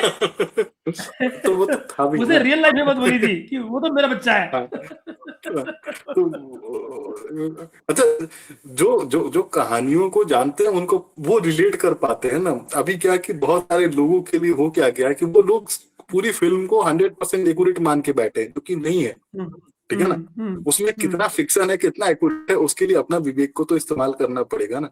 तो बिल्कुल। मैं ये भी बता दूं कि वो जो इन्होंने हुँ, दिखाया है लास्ट में प्लॉट, कि जो हुँ, क्या नाम है, वो रहमान डकैत का जो भाई है, अ, हुँ, उजैर बलोच, हाँ, उजैर हुँ, उजैर बलोच को इन्होंने दिखाया कि वो रोका एजेंट है, लास्ट में प्लॉट में क्लियर कर दिया। हुँ, और अब अभी देखे कितना इंटरेस्टिंग है, वो हुँ, पूरा प्रकरण जब चल रहा था, उजैर बलोच को ये जेल लेके जा रहे थे, हुँ, उसके ऊपर वो जेआईटी उन्होंने कर दी थी, ज्वाइंट इन्वेस्टिगेशन टीम लगा दी थी। फिर वो उसका प्रेस कॉन्फ्रेंस जो हुआ था, वो सब मैंने एक एक इवेंट को देखा है। प्रेस कॉन्फ्रेंस हुँ, जेआईटी का मैंने देखा। हुँ, अब हुँ, बड़ा फनी जेआईटी का प्रेस कॉन्फ्रेंस था। मुझे याद है कि उन्होंने बोला कि ये ईरान को जाता था, और जो सेंसिटिव लोकेशन से उनकी फोटोग्राफ्स और उनके लोकेशंस ये फराहम करता था उजैर बलोच। इसके ऊपर इल्जाम लगाया उन्होंने प्रेस रिलीज में, ठीक है ना। और ये इन्फॉर्मेशन हमारे को हमारे सोर्सेज के थ्रू मिली, उन्होंने प्रेस कॉन्फ्रेंस में उस व्यक्ति ने बोला। तो फिर किसी पत्रकार ने एक सवाल पूछा वहां पे, ठीक है ना, और उसके बाद ठाकुर बहुत बड़ा ठाका गूंजा था उस प्रेस कॉन्फ्रेंस में कि आपके सोर्स ने जिन्होंने ये इन्फॉर्मेशन दी थी वो ब्राउन एनवेलप में दी थी या किसी दूसरे कलर के एनवेलप में दी थी। बहुत बढ़िया। ठीक है, तो ये जो बात है ना जुनैद भाई, ये बड़ी खूबसूरत बात है। ये एक जमाने में फैशन था कि जो डॉक्यूमेंट आते थे या कोई फोटो आता था किसी को कि मान लो तुम्हारे को बड़े खूबसूरत क्रिया कर रहे हैं जिसका उन्होंने विजुअलाइजेशन ले रखा है, पिक्चर ले रखी है, तो वो आपको डराने के लिए, ब्लैकमेल करने के लिए जो फोटो आपको भेजते थे वो खाकी लिफाफे में आती थी। तो वो जो जुनैद भाई कह रहे हैं ना जिसका जिक्र की, वो ब्राउन लिफाफा जो है ये वो है। इसको मतलब एजेंसी से आया है मामला। तो वो पॉइंट क्लियर था, सब समझ गए कि वो कौन सोर्सेस थी जिन्होंने जीआईटी को वो इंफॉर्मेशन प्रोवाइड की, वो आईएसआई थी, ठीक है, वो पॉइंट क्लियर हो गया। तो जिन्होंने, अच्छा, उसके ऊपर इंडिया के लिए एस्पियोनाज करने का इल्जाम नहीं था, उसके ऊपर ईरान के लिए आदमी केसेस है, वो फिर वो मीडिया मैनिपुलेट कर देती है, क्योंकि आप एविडेंस दोगे नहीं तो कहाँ से चलेगा, पाकिस्तान में एविडेंस खूब देखता कौन है। तो एक्चुअल कहानी वो है। अच्छा, आपको याद है होगा महेश, जब हमने लास्ट टाइम एफआईसीएन के ऊपर डिस्कशन किया था तो हमने बिना नाम लिए हिंट किया था कि ये जो कहानी है वो किस सज्जन, मोस्टली किस सज्जन के ऊपर बेस्ड है, वो हमको आइडिया है, और उस वक्त हमने नाम नहीं लिया था। लेकिन अभी रिसेंटली मैंने देखा कि कुछ पॉडकास्ट में जो आर्मी जो हिस्टोरियंस है उन्होंने नाम लिया, ठीक है। तो अब चूंकि अब वो मामला, हाँ, मामला उस तरीके से नहीं रहा, अब लोग अब डिस्कस कर चुके हैं, तो अब हम भी डिस्कस कर सकते हैं। हमने नाम नहीं लिया, लेकिन वो कहानी कुलभूषण यादव के ऊपर मोस्टली बेस्ड है, ये जो हमजा की जो कहानी है। बिहारी बाबू, ये हमजा अली मदारी नहीं होता है, मजारी होता है, मजारी कम्युनिटी होती है, ZARI, है ना। तो ये मजारी होते हैं, जैसे वो शेरी रहमान की जो बेटी है, आपको याद है, वो आजकल जेल में बंद कर दिया है, ईमान मजारी उसकी, शेरी मजारी नहीं, हाँ शेरी मजारी वो अलग है, इमाम मजारी है। सो मित्रों, अच्छा, मुझे लगता है इन्होंने ईमान मजारी से इंस्पायर होकर उस कैरेक्टर का नाम रखा है आदित्य धर ने, जो उसकी एक्टिविज्म है। हाँ, एक्टिविज्म को देख के उन्होंने वहां से मजारी उठाया। अच्छा जय भाई, एक चीज और नोटिस करिए कि जब से, जैसे चाहे वो पहला सीन, हालांकि इसको भी क्रिएटिव फ्रीडम में कोई काउंट कर सकता है, लेकिन मुझे ये बड़ा इरेशनल और बड़ा इलॉजिकल सा लगता है कि, और जिस तरह से पाकिस्तान की सोसाइटी है कि जहां पर लोकल और आउटसाइडर को हमेशा बड़े नजदीक से देखा जाता है, कौन कौन लोकल है और कौन बाहर का आदमी है सोसाइटी के अंदर में। तो ये जो बंदा है ना, अपना जो जो जो हमारा हीरो है रणवीर सिंह वाला, इसको अगर आप देखें तो शुरू से ही he has been getting a hype in the film, उसको उठा के ऊपर लाए हैं लगातार, ऐसे जैसे कि लियारी में ये कैरेक्टर तो पहले दिन से ही एक कैरेक्टर रूप में आ गया। आपको याद हो वो जब ये बर्तन साफ कर रहा था पहली पार्ट में, फर्स्ट शो जो सीन्स थे उनमें, वहां पहुंचने के बाद में कराची में या लियारी में, तो पप्पू अरशद पप्पू के जो गैंग के लोग आते हैं वो ऐसे आंखें मिलाते हैं, देखते हैं, तू कौन है, मतलब वो ये जो कैरेक्टराइजेशन जैसे हाइप किया गया है ना, वो बड़ा अननेचुरल मुझे लगा ये नेचुरल बिल्टअप नहीं था कैरेक्टर का। इसको सेंटर में बिना बात में लाया गया, जबकि सेंटर में आता नहीं, क्योंकि वो सोसाइटी उस तरह से बिल्टअप ही नहीं है। पाकिस्तानी सोसाइटी में एक आउटसाइडर, जिसको एजेंसीज भी बाय द वे इंपॉर्टेंस देना चाह रही हो, तो वो हमेशा लोकल को देखेंगे, वो बाहर वाले को नहीं देखेंगे।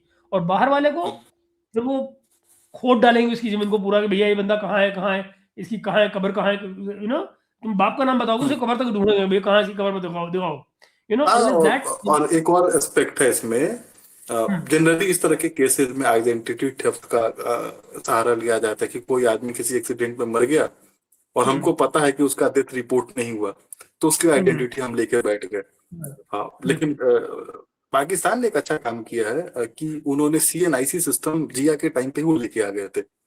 हाँ। तो वहां पे इम्प्लांट करना किसी फॉरेन एलियन को नेक्स्ट टू इम्पॉसिबल है मुश्किल है। आज के टाइम में, क्योंकि वो 2-3 जनरेशन पहले से उनके पास डेटा मेंटेन है। और ये हमने शुरू कब किया? 2010 में।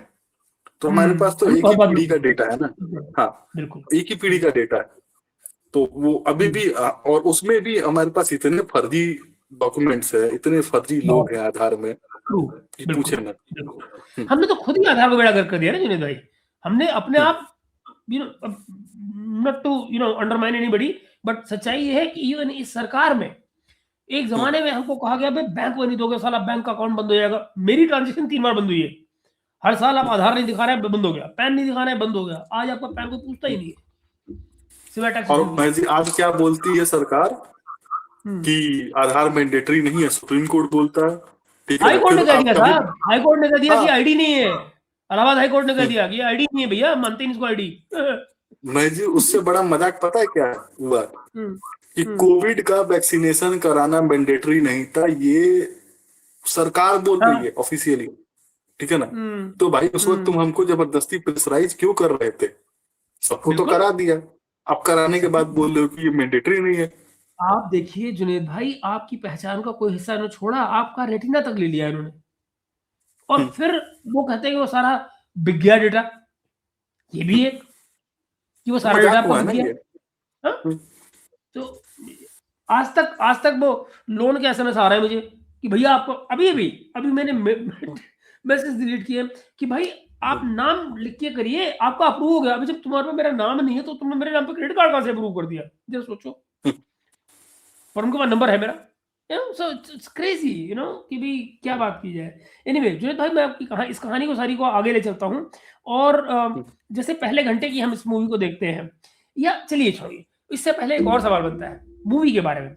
ये बताएं कि क्या आपको वाकई में मोरली जेन्युइन एक आपको ये स्पाई, ग्रे स्पाई नजर आता है सारा का सारा, जो ये अपना हीरो है, क्या नाम है, जो भी रणवीर सिंह, या आपको लगता है कि इसको एक नेशनलिस्टिक सुपर हीरो जैसा बनाया गया है? आपको लगता है कि एक स्पाई जैसा कैरेक्टर है, या बेसिकली एक सुपर हीरो टाइप बनाया गया है इसको? मैं जी जिस तरह की कहानी थी उसको क्लैंडस्टाइन ऑपरेशंस बोले जाते हैं, ठीक है ना। क्लैंडस्टाइन ऑपरेशंस की खूबसूरती ये होती है कि दुश्मन को पता होता है कि एक एक्टिविटी हो तो रही है, कौन कर रहा है, कौन कौन लोग है, वो उनको आइडिया नहीं होता, ठीक है ना। तो ये क्लैंडस्टाइन नेचर का, अच्छा इन्होंने इसको इतना ब्रॉड कर दिया ना कि इसको क्लासिफाई करना थोड़ा मुश्किल इसलिए हो जा रहा है, क्योंकि इसमें फिर उन्होंने अननोन गनमैन भी हमजा के नाम पे डाल दिया कि वही करा रहा है, ठीक है, जबकि वो एक पेड मर्सिनरी एक्ट था, बिल्कुल। ठीक है ना। वो या रादर ये है। सारा कुछ, हाँ हाँ जो भी है ठीक है ना। तो जिस रीजन में जो आदमी वहां पे है उसको आपने पैसे दिए, काम कराए और आगे बढ़े, होगा ठीक है नहीं। ना। हाँ, हाँ, आपके ट्रैक का मतलब ही नहीं कोई। बिल्कुल। हाँ, हाँ, तो वो इन्होंने ब्रोडेन कर दिया, तो वो क्लासिफिकेशन कहीं डाइल्यूट सा हो गया, क्योंकि एक आदमी की बस की बात नहीं है इस तरह की चीजें करना, एक प्रॉपर टीम होती है, जो कि उन्होंने दिखाया भी है। लेकिन इतने लोगों को सेंटर में रख के कहानी नहीं लिखी जा सकती। ट्रेनिंग में दिखाया ना, इतने सारे लोग हैं, फिर वो घुस रहे हैं, ठीक है ना। फिर वो रिजवान दिखाया उन्होंने, रिजवान जो अरशद पप्पू के गैंग में है। अच्छा, रिजवान वो व्यक्ति है जो ड्रीम ट्रेनर है एक्चुअल में, एक जिम ट्रेनर है वो सज्जन। उन्होंने बहुत आदित्य धर की बहुत सारी फिल्मों में जो एक्टर्स हैं उनकी ट्रेनिंग का काम किया है। उन्हीं में भी उन्होंने जो है वो ट्रेन किया उन्होंने, जो मेन लीड था, मैं नाम भूल रहा हूँ उनका। उसके अलावा 370 में भी उन्होंने कुछ ट्रेनिंग का काम किया है, लोगों को ट्रेन किया है फिजिकल फिटनेस पे। तो पर्सनल रिलेशन के बेसिस पे उन्होंने इनको इस फिल्म में ले लिया जी। अच्छा, कुछ लोग कुलभूषण जी के बारे में पूछ रहे, देखे पहली बात तो मैं बताऊं कि एक रूमर्स है कुलभूषण यादव के बारे में कि वो शायद भारत में आ चुके हैं। मुझे नहीं पता कि ये रूमर्स में कितनी नहीं, सच्चाई है या नहीं। हाँ, ठीक है। हाँ, लेकिन एक अजीब सा फैक्ट ये है कि पाकिस्तान ने कुलभूषण यादव जी के बारे में बात करना बंद कर दिया और भारत ने भी, ठीक है। ये विशेष शांति को लेकर मैं थोड़ा सा कंसर्न हूँ फिल्म में एक लास्ट में बड़ा इंटरेस्टिंग सीन दिखाया है कि आ, एक पाकिस्तान के आईएसआई का अधिकारी जो है वो इजरायली से जाके मिलता है, न्यूक्लियर सीक्रेट बेचता है, फिर वो रासपुटिन वाला गाना बजता है। तो वो जो व्यक्ति है वो मुझे नहीं लगता कि कोई आईएसआई का व्यक्ति है, वो बाजवा के बारे में कहा जा रहा होगा। हाँ, क्योंकि बाजवा का जो रिटायरमेंट प्लान था उसमें उसने कुछ माल मसाला बेचा था अमेरिकन से, और वो चाइनीज उन्होंने चीजें बेची थी। जो उनके पास जो चाइनीज जो टेक है उससे रिलेटेड इंफॉर्मेशन सीआईए को दी थी रिटायरमेंट से पहले, और उसके बदले में उसने मोटा पैसा लिया था। वो उसका रिटायरमेंट वही प्लान था, और उसमें हो सकता है न्यूक्लियर्स के भी कुछ रहे हो। तो वो जो भी हो, तो वो एक कहानी, अलग कहानी है, और लेकिन उन्होंने जबरदस्ती उसको फिट करने की कोशिश की है यहाँ पे। बल्कि उनको प्लॉट दिखाना था तो फैज हामिद को दिखा देते, उसके जैसा मिलता जुलता कैरेक्टर ला देते, और फिर दिखा जिस देते टाइम कि की फैज बात कर हामिद रहे हैं, आप कमाल की बात कर रहे हैं, आप बहुत बढ़िया बात कह रहे हैं। जिस समय का ये सारा कुछ दिखा रहे हैं उसमें तो फैज हमीद का बाकायदा रोल बनता है, नहीं? हाँ, हाँ। तो यार ये क्या है, अब शशांक जी और अपनी अगर कहानी। आशुतोष राणा जो बॉलीवुड के एक्टर है ना, हाँ आशुतोष, उनका हाँ जो हुलिया है ना वो थोड़ा सा फैज हमीद से मिलता है, फेशियल, ठीक है ना। और तो उनको ले सकते थे ये लोग अगर उनको फैज हमीद को दिखाना था, और फिर लास्ट में दिखा देते क्लाइमेक्स में, एक और ऐड कर देते कि अब इंक्वायरी खुल गई है, नया आर्मी चीफ आया, उसको पता चला कि इसने तो न्यूक्लियर सिगरेट बेचे और इसको जेल डाल दिया, इसके ऊपर इंक्वायरी हो रही है, ठीक है ना। तो पिक डिटेल तो मैक्स हो जाता, तो वैसे मजा मुझे आता इसमें एक और डायलॉग बड़ा अच्छा लगा। वो जो पॉलिटिशियन है, जो वो बात हो रही है कि भाई जरदारी के साथ में, या जो भी उसका नाम है, जो मीटिंग दिखाई है जहाँ पे वो मेजर भी बैठा हुआ है और वो कह रहे हैं कि भाई क्या करना है, तो वहां पे ये पॉलिटिशियन जो है वो आइडिया देता है ना कि भाई इसको जेल में डाल दो एटीटी के तहत, और फिर वो वहां पे अब साबुन में फिसल के गिर जाए, गैंग वॉर हो गया, अंदर कुछ हो गया, मर गया, हमारी को बात ही नहीं करेगा। मैं कई बार ऐसे सोचता हूँ कि ये साबुन से फिसलने वाला आइडिया तो वाजपेयी पे नहीं लागू हो रहा, वो भी तो बेचारा अभी गिरा है साबुन पे फिसल गया बाथरूम में।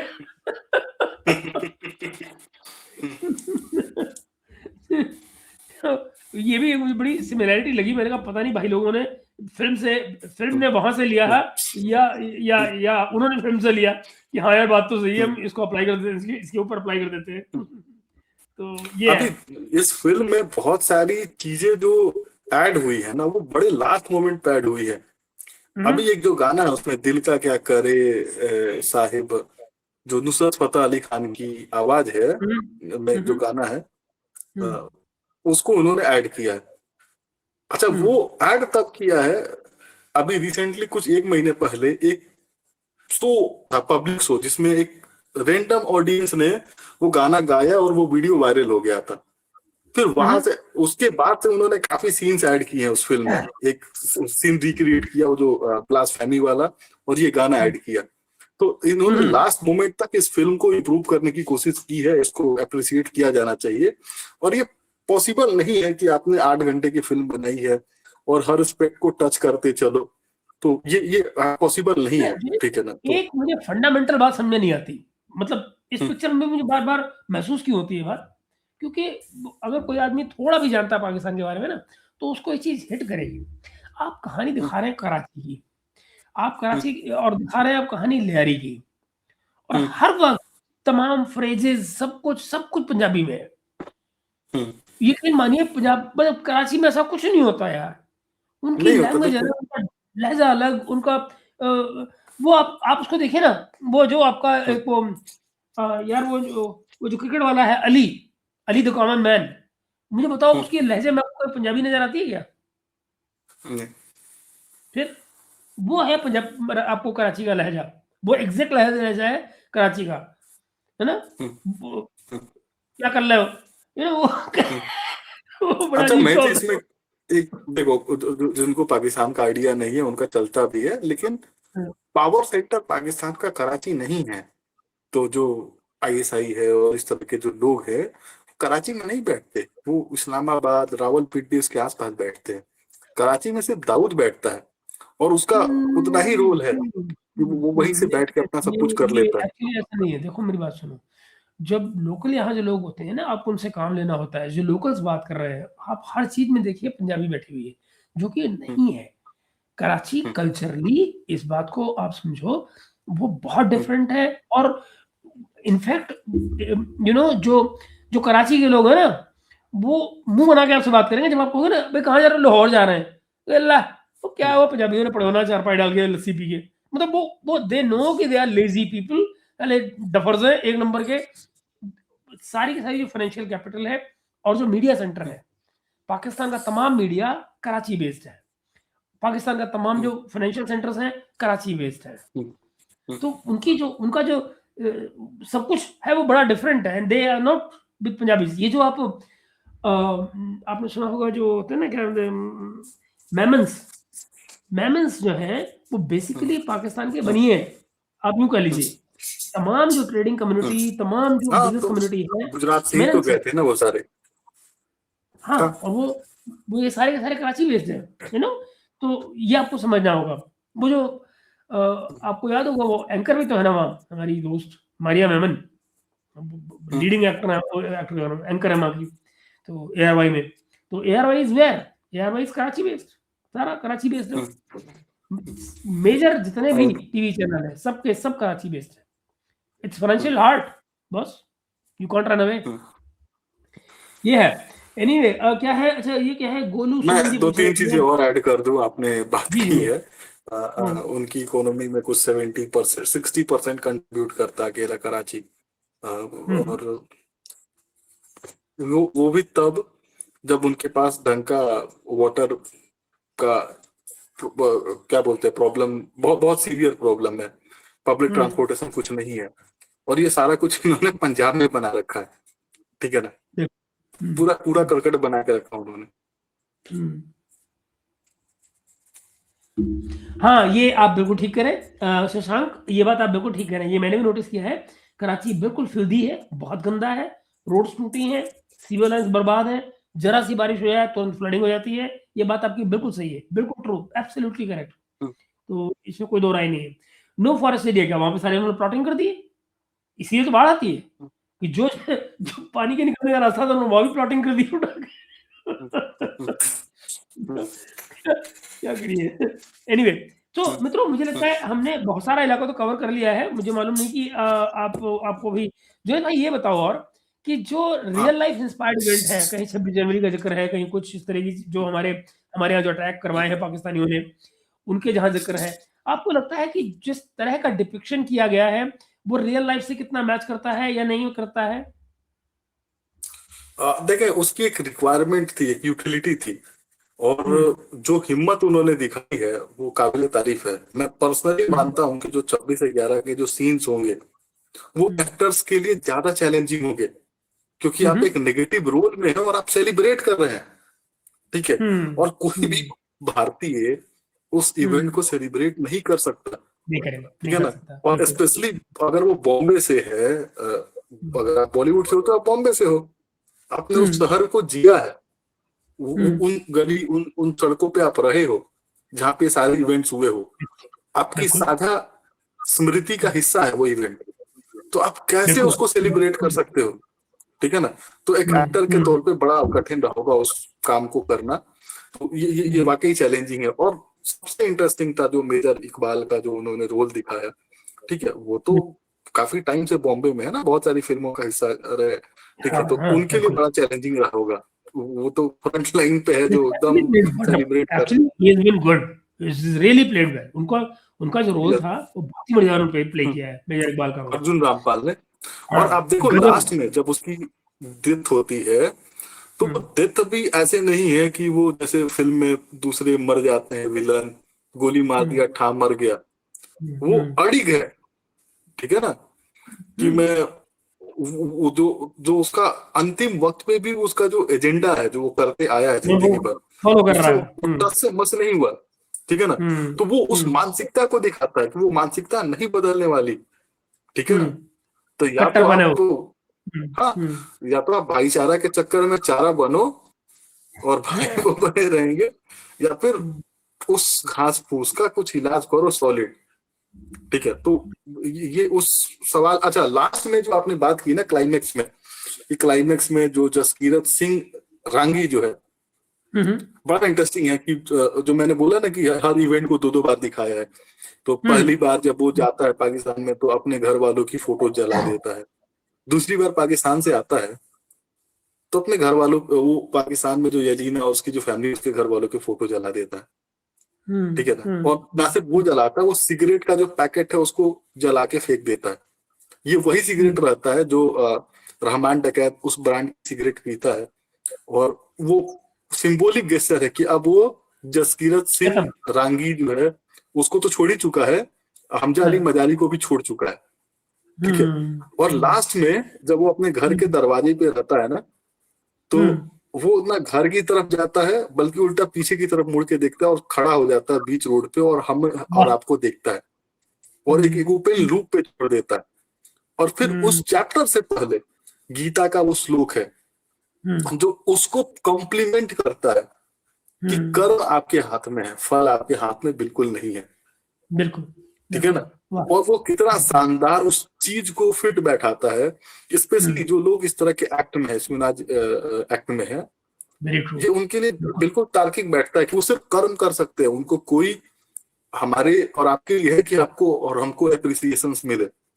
ठीक है, हम एक्सपेक्ट नहीं कर सकते हैं लेकिन वो एक्सपेक्ट नहीं कर सकते। ठीक है, उसकी दिक्कत ये है, बड़ी बात है ना जुनेद भाई, वो कंट्रोल भी नहीं कर सकते, वो कंट्रोल भी नहीं कर सकते कि जो कर रहे हैं, जो करने के लिए कहा गया है, इसका परिणाम जो होगा वो दरअसल उनके कंट्रोल में है, उनको नहीं पता सामने वाला कैसे रिएक्ट करेगा, उन्हें नहीं पता। और माँ के साथ उसका क्या इमोशनल मोमेंट दिखाया है कि जब वो जाता है, जब पहली बार पाकिस्तान में पार्ट 1 में जब बस में बैठा होता है तो बगल में एक औरत जो है अपने बच्चे को दुलार कर रही होती है, और वो देख के इमोशनल हो जाता है। एक जगह खाना बट रहा होता है, वो खाना खा रहा होता है, उसको माँ की याद आती है, वो रोने लगता है। ठीक है ना, और 26/11 वाली सीन के टाइम पे जब उसके हाथ, वो विजुअलाइज करता है कि उसके हाथ खून से रंगे हुए, उसको उसकी माँ दिखाई देती है। ठीक है, और फिर जब वो जाता है बंदूक की खरीदने पार्ट 2 में शुरू में अतीक से, उस वक्त ट्रेन में एक बच्चे को उसकी माँ दुलार कर रहे तो वो दिखता है उसको। फिर एंड में जब वो ट्रेन से आ रहा होता है अपने घर वालों से मिलने, उस वक्त भी ट्रेन में एक माँ बच्चे का दिखाया है प्रेम, लेकिन लास्ट में वो अपनी माँ से नहीं मिलता। ठीक है ना, और वो क्यों नहीं मिलता, वो उसके तार्किक रीजन हो सकते हैं, इमोशनल मतलब लॉजिकल रीजन हम दे सकते हैं कि भाई अगर वो जाता मिलने तो घर परिवार और आस पड़ोस के लोगों के बीच में बात पता चलती, फिर पूछताछ होती, तो कुछ उसका कंक्लूसिव जवाब नहीं होता। तो जो आदमी सैडो में रहता है, जिसने एक दूसरी लाइफ जी है, उसके बारे में अपना चाहते हुए बताते हैं, जो कि काम नहीं है। और सबसे इंटरेस्टिंग है कि जो ससुर जी का जो इन्होंने रोल किया है, उनकी जो कहानी दिखाई है वो एक्चुअल में ऐसा ही होता है। अगर आपको नहीं पता चले कि एक्चुअल में एजेंट कौन है, वही सबसे सफल वही बेस्ट एजेंट है। हाँ, वही बेस्ट एजेंट वही है। बिल्कुल ये हर बेटा आप गलत कर रहे हो, ये जो आप सिखिज्म की बात कर रहे हो, ये बात आपकी सही है, लेकिन आप पूरी फिल्म में देख लीजिए, कहीं भी उसने ना तो पग बांधी है, ना उसने, इवन जब शुरू में फौज में भी था, ना उसने पग बांधी, ना उसने कड़ा पहना, उसने सिखिज्म का कोई भी नहीं लिया है। तो वो कैसे कैसे आप उस सिखिज्म के प्रिंसिपल्स की बात करेंगे उसके साथ में। तो तो एनीवे अलग मुद्दा है, आप गलत जगह जा रहे हैं। तो मेरे ख्याल से अगर भाई आपके पास भी कुछ ऐड ऑन करने के लिए है तो आप बिल्कुल ऐड ऑन करें, हम हो सकता है बहुत मिस कर गए क्योंकि इसमें बहुत सारी, देखिए जुनेद भाई, जो मीटिंग सेटअप की जा रही है लगभग 1 घंटे के बाद में, जब वो बलूचों को मारते हैं, कहते हैं बच्चों को नहीं मारना चाहिए था, फिर वो पीएपी का जो कैंप है और जो उसके अपोजिशन वाले हैं उनकी नीचे जो मीटिंग सेटअप हो रही है, तो ये जो तमाम जो कराची की गैंग पॉलिटिक्स है, पॉलिटिक्स की भी तो गैंग है ना वहाँ पे, तो ये आपको लगता है कि अच्छाई बुराई का जैसे कुछ सिंप्लीफाई ज्यादा ही कर दिया गया है, या आपको लगता है कि उससे ज्यादा कॉम्प्लेक्स है? मैं मतलब जैसे उजैर बलोच है, रहमान डकैत है, और फिर उनकी पीपीपी से लिंक है, ये जो तमाम चीजें हैं, ये आपको ये जो वहाँ का पॉलिटिकल सिनेरियो है उसमें कितना नॉर्मलसी नजर आती है इसमें?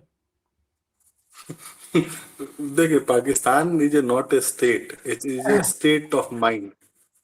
ठीक है ना, तो जब एक चीज स्टेट ऑफ माइंड है तो उसमें नॉर्मल क्या हो सकता है?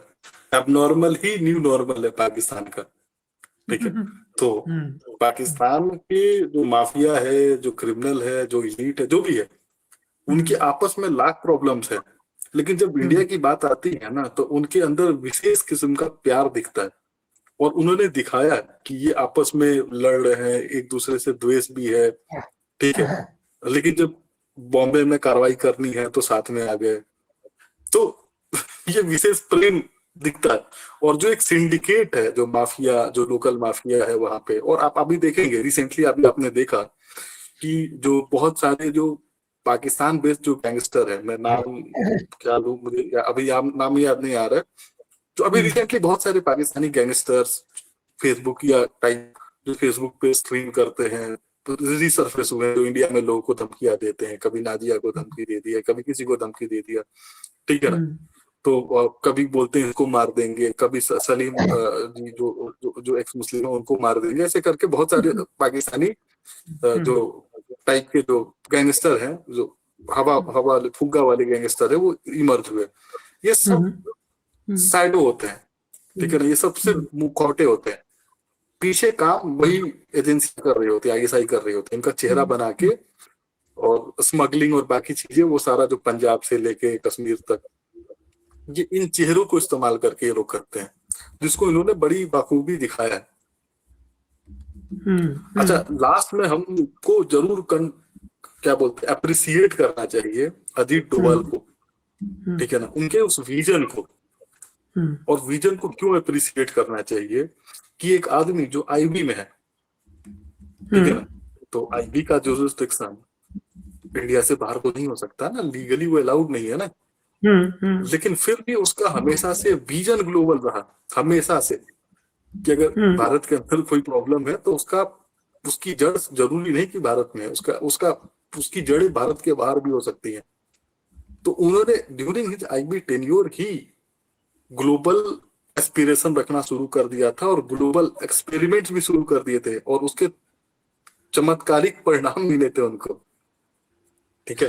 ये बात आप सही कह रहे हैं। और इनफैक्ट जब पार्ट 1 की भी आप बात देखिए तो वहां पर भी जब वो आईबी की तरफ से वहां जा रहे थे, और वहां क्या कहते हैं IC-814 से वहां से जब वापस आए हैं और यहाँ पर सीन दिखाया, तो वहां पे वो कहते हैं ना कि हमारा वक्त आएगा, और एक वक्त आएगा जब हम इन सारे एलिमेंट्स को दुनिया में इनके ऊपर हम काम करेंगे। तो वो बेसिकली तो फ्यूचरिस्टिक एजेंडा तो उनको हमेशा से था, ये चीज तो दिखाई है फिल्म में शुरू से ही। ये है। तो मैं देखता हूँ भाई, मैं बस कॉम्प्लीमेंट कर दूं कि देखा जाए तो जो हमारी जो एक्सटर्नल एजेंसीज है, उनको कितनी बार धक्का लगाया गया। एक तो हमारे नाम मोरारजी देसाई जैसा बेवकूफ आदमी था जो $10,000 ना दे सका, और जो फिल्म दिखाया ना, एक इंडियन एजेंट को किल से बांध के टॉर्चर कर रहे हैं। ठीक है ना। वो शायद उन्होंने कम ही कीले दिखाई हो। ठीक है ना। एक्चुअल में उससे ज्यादा ही कीले हो, और ब्रुटैलिटी उससे कुछ ज्यादा ही हो, क्योंकि जनरली जो इस तरह के एजेंट जो पकड़े जाते हैं उनको वापस नहीं किया जाता। ईमानदारी से तुम्हें बताऊं, जितना सुनता हूँ रविंद्र कौशिक के टॉर्चर के बारे में, आत्मा कांप जाती है। आत्मा कांप जाती है सुन के कि हे भगवान, मतलब इस तरह का टॉर्चर उस बंदे को। तो उसके लिए एक डिसीजन लिया था पाकिस्तानी सरकार ने कि इसको ना हम मारेंगे, ना इसको हम भारत देंगे। इसको हर डैमेज का हर दिन हम याद दिलाएंगे कि उसने हमारे मुल्क को कितना डैमेज किया, हर दिन याद दिलाएंगे। उसको मरते दम तक उन्होंने टॉर्चर किया। ठीक है ना। तो वो बुरा हाल करते हैं। तो ये मुरारजी देसाई जैसा बेवकूफ आदमी, जिसने हमारे 800-900 एजेंट मरवा दिए थे एक झटके में, पूरा नेटवर्क खत्म हो गया था। इनफैक्ट जब ये सरकार आई है दोस्तों 15 साल पहले, ये सरकार जब आई है, 15 तो नहीं, 12-14 साल पहले, हमारे तमाम एसेट्स पाकिस्तान में खत्म हो चुके थे। हमारे तमाम एसेट्स पाकिस्तान में खत्म थे, कुछ नहीं था, बिल्कुल शुरू से रिपीटेशन सारा जो हुआ होगा अगर अब है तो। और आपसे सोचे कितना जल्दी कैचअप किया कि 9 साल बाद परिणाम आने शुरू हो गए, कि 9 साल बाद से फिर वो अननोन गन का सिलसिला चालू हो गया। 9 साल ही लगे ना आपको कैचअप करने में।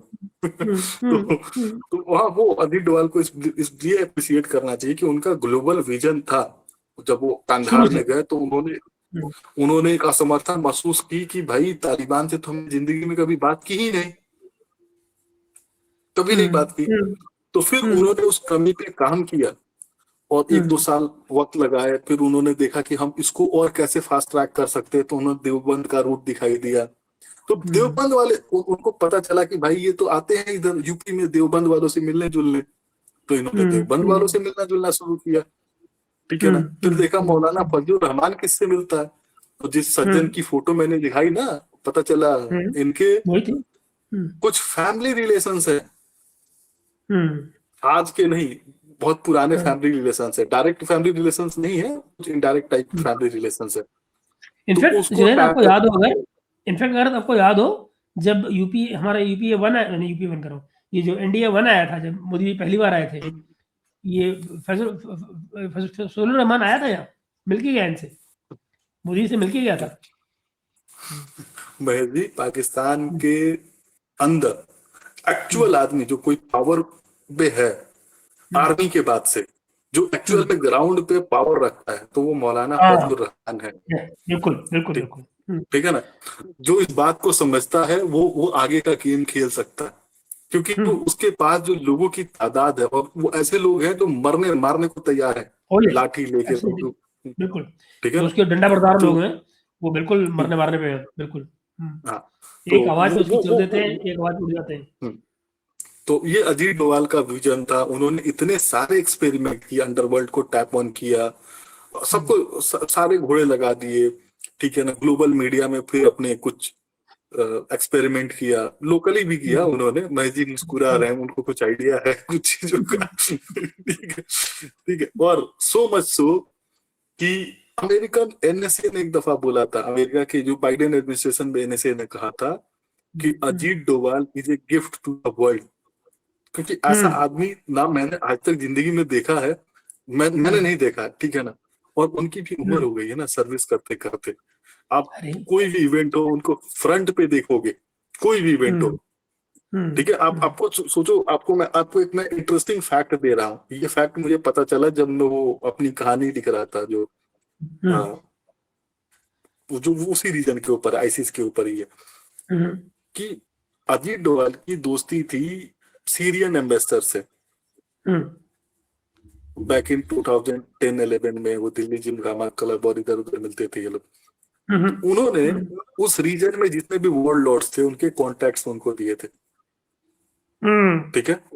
और उन्होंने बहुत कम टाइम में कॉन्टैक्ट स्टैब्लिश भी कर लिए थे सबसे, लेकिन उनको पता नहीं था कि उसमें करना क्या है। तब तक नर्सेज वाला हो गया इवेंट। तब वो यूज हुआ था, बिल्कुल। तब उन्होंने उस कॉन्टैक्ट को एस्टैब्लिश किया और फिर वो अचीव करके दिखाया जो इम्पॉसिबल था। ठीक है ना। तो यार आप जब कल जो है भाई, कल चलिए, मैं चूंकि हम शो को खत्म कर रहे हैं, तो दोस्तों जाने से पहले मैं आपको बता दूं कि कल एक बड़ा भोड़ा सा कमेंट किसी सब्सक्राइबर ने किया था। मैंने उस सब्सक्राइबर को ब्लॉक किया है इस चैनल से।